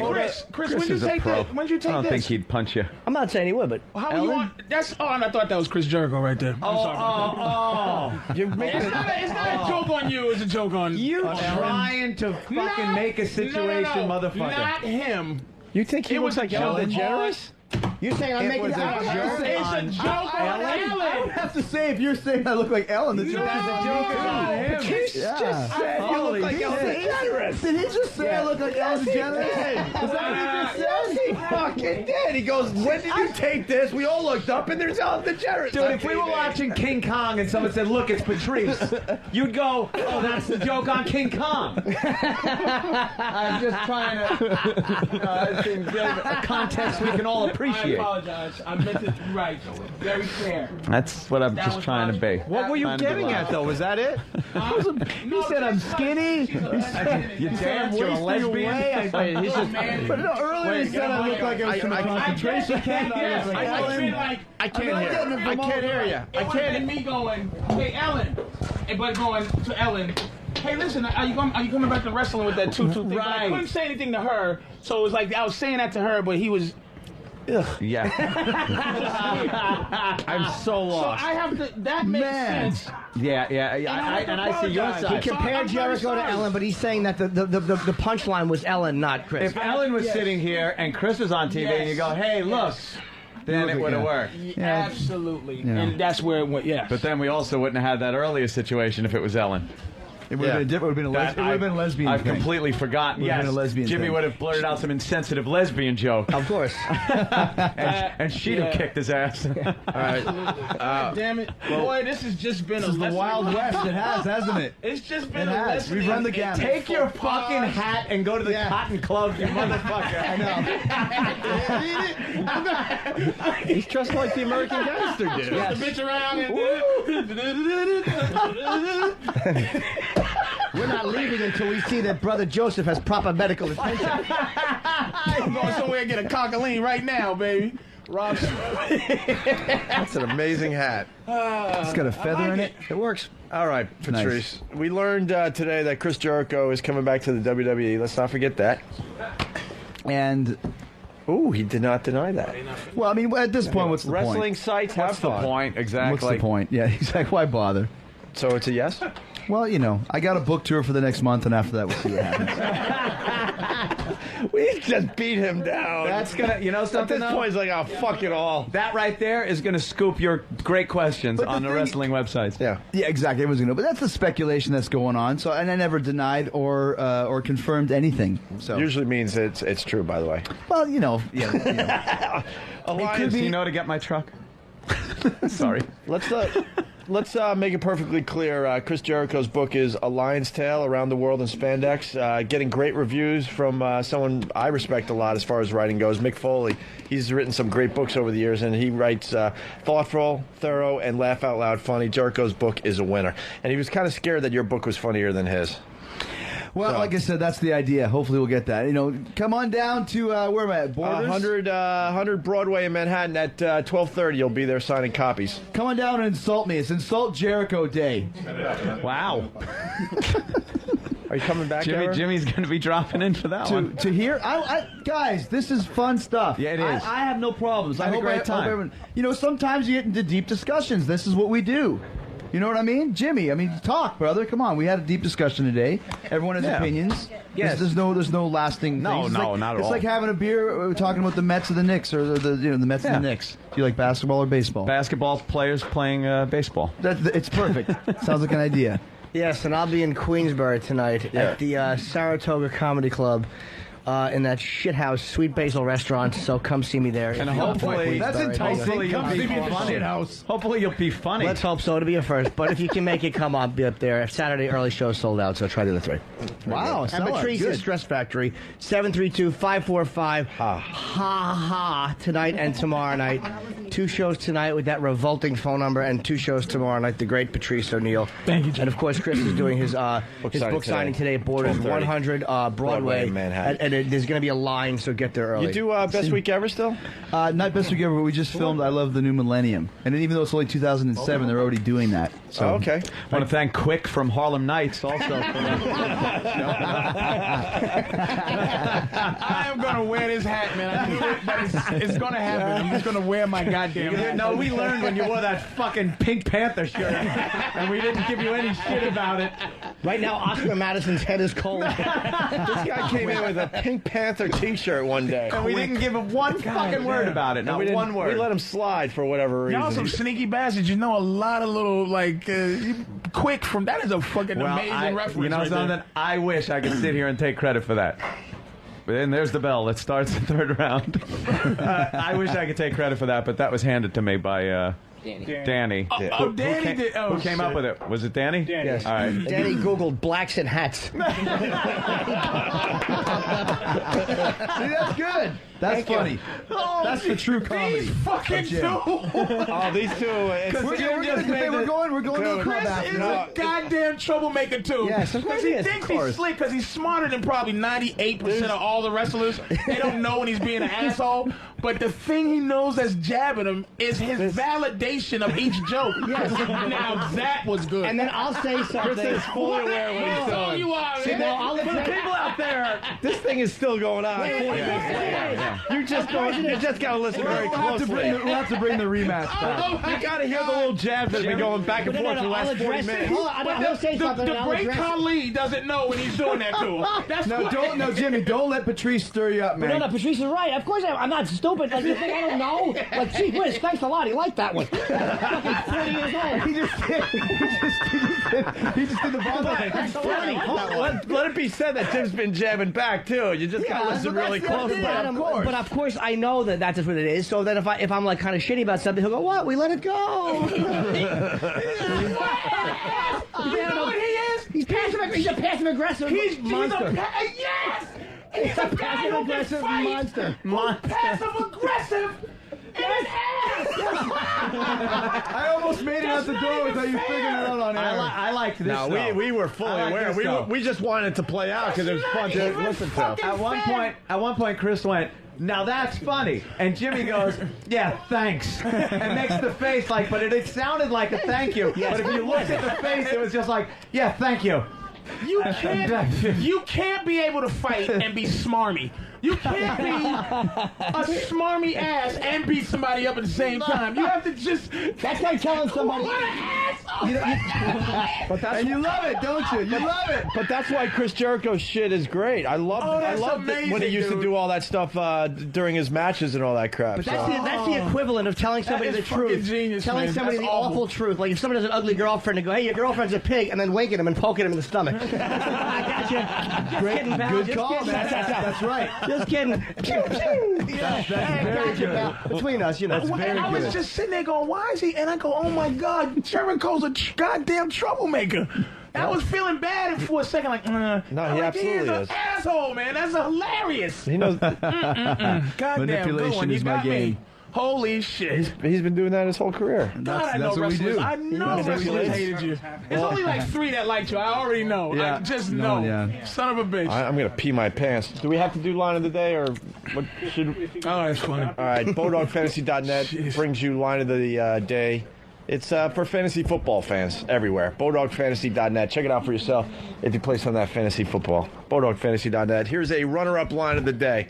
Hart said that his client is not a racist and vowed never to use the word again. Well, how is he going to go through life without saying again? That's good. Did you just say that's good? No. That's funny, guys. Dear diary. You guys should do gold star for Dear diary. You know what? You guys should do more humor like that. That's nice. I want to hang out with Chris Jericho more, man. He's right down my alley there. He's funny, but I didn't realize he was that funny. I didn't Right on. I just All right, now here- realize that. God damn it. Here's another runner-up line of the day. Good is good if it's good for me. Yes. That's what it is. That's good for me. Look It's at good. Patrice's hands. Yes, I like it. Yeah, my I hands like are her. different. I would have to kind of... I would have to squeeze those and suck them through the fist. Jesus. Fucking. That was a good one, man. Now that was a good line. That was funny. Oh, if you adopt that is going to be the worst too. That's worse than a car crash to go. I wasn't. That was a good one. I wasn't feeling your niggership, but that was good. Holy shit. Oh. The fuck is that? God, It all comes crashing down. unbelievable. I haven't heard a lot of your stuff, Patrice, but that was really funny. I'm not a fan or anything. You should do more of that right there. Do a lot more of that. That's a good Do a one. lot more of that right All right, there. hey, here's another runner-up line of the day. I'll be playing Pose Revenge. It's set on a video game of F.H. Riley's. No, in the parking lot. Oh, yes. I want to make it very clear. But you have to walk through the establishment first. We don't It's part of the condone that game. activity at that fine restaurant. And you go out back. Pose revenge is he ties you to a stake and then talks to you. Oh shit, swim walk. Oh, shit. Is this bad? I just texted Poe to get my car and face it west. I said, make sure it's facing west. Do you think that's gonna be a problem? Yeah, he's got his stupid finger up in the air. Poe, where is it? It's in the Parker Meridian lobby. Is Chris texting wrestling friends Yeah, here? I have. No, my wife just called me because I haven't called her all morning. She's What'd she probably call one of you? those. She called me an idiot. It's just gonna She called me not funny. All right, here we go. Another runner-up line of the day. Just so you know a little more, WWE sent him a real belt a for his champion birthday. belt, yeah. The real one. Really? Why is that? With the spinning thing and Because everything. he's such a huge fan. I Are keep you sick or? talking about That's a great line. That's all right. Now that one's good. No, I don't Chris. like it. That plays off of sick children because that is what they send sick kids. Honestly, They're still going out. but I'm not. I'm saying the truth. What is he sick? They send sick kid shit. Oh shit! They really do. That's a play off sick children. Can I say to you, I believe it. I can't fucking. I got the line of the day. No, the problem is that I got the line of the day, and I'm not even a comedian. It's not line of the day. holy shit! Can I show you the face? I know it's radio. Yeah, play it out But for he everybody. would not. When that happened, when Norton just did that, Chris's face went down as to go. How it went like a computer to go. How am I going to get him back? He is competitive. Of course. He is awful. Dude, you should be like that. You're actually right. That's what I was thinking. He just went. All right, good one, motherfucker. But I can't say that. Come back. Holy shit!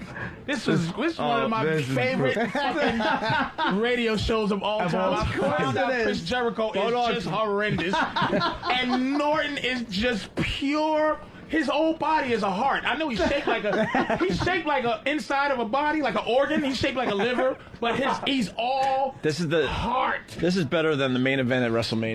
Oh, yeah. This has been going on for the last hour. The little jabs ever since the moment. Well, the main event at found it. WrestleMania, but but not his main event because he's on the middle cards, right, Sam? Yeah. Remember Sam? Remember what you said, Sam?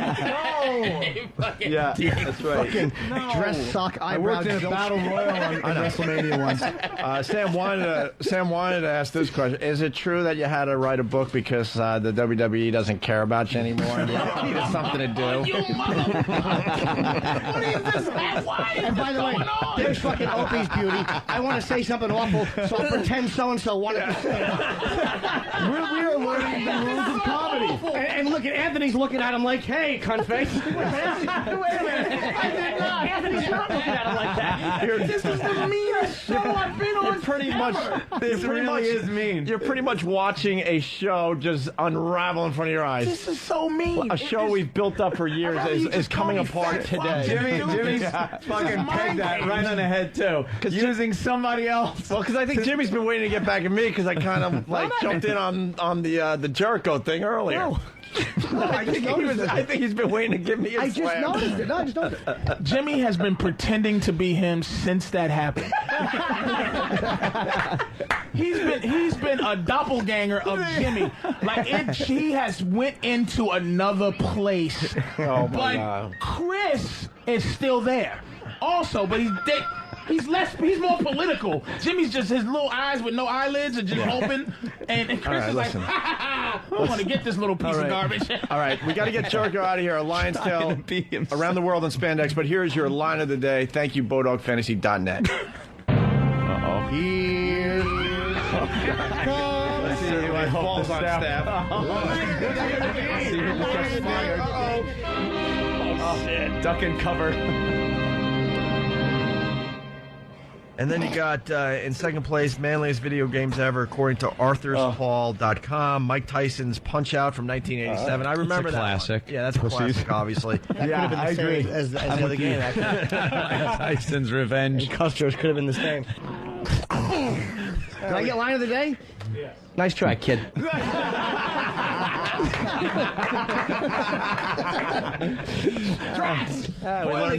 We learned the staff has no balls whatsoever. Me and Happy said the same thing. Like this. Bunch of pussies. Come on, they absolutely fucking just made it the most uncomfortable situation. I actually jockeyed my chair towards the door. He's nervous. Norton was back here. He went. You know what, though? My I had heart nothing to was do with pounding. it, and I was watching for my escape route, too. We all were looking, all right, I think I was can jump nervous. over this console. I think I can get out in 2 seconds. Man. Hey, Chris, it was a pleasure. Hope you come back. I don't think you'll ever be back. but- What's wrong with Steve? He's just doing what he normally does here. He's sitting in those chairs. You can't sit in those chairs. Oh, I thought he looked like he was thinking deeply. No, I'm going to pee my pants. I Everything hate looked- for this one to end there, Opie. I think we did Makes me everything. laugh. Unless you want to did it keep all. going. I gotta go. Everyone's got to go. we're out of here. A Lion's That's it. Tale, a great book. Chris Jericho signing guys. 100 Broadway in Manhattan at 12:30 today. Yes. Thank you, guys. We'll see you Monday. Thanks, man. All right. My mom always tells me.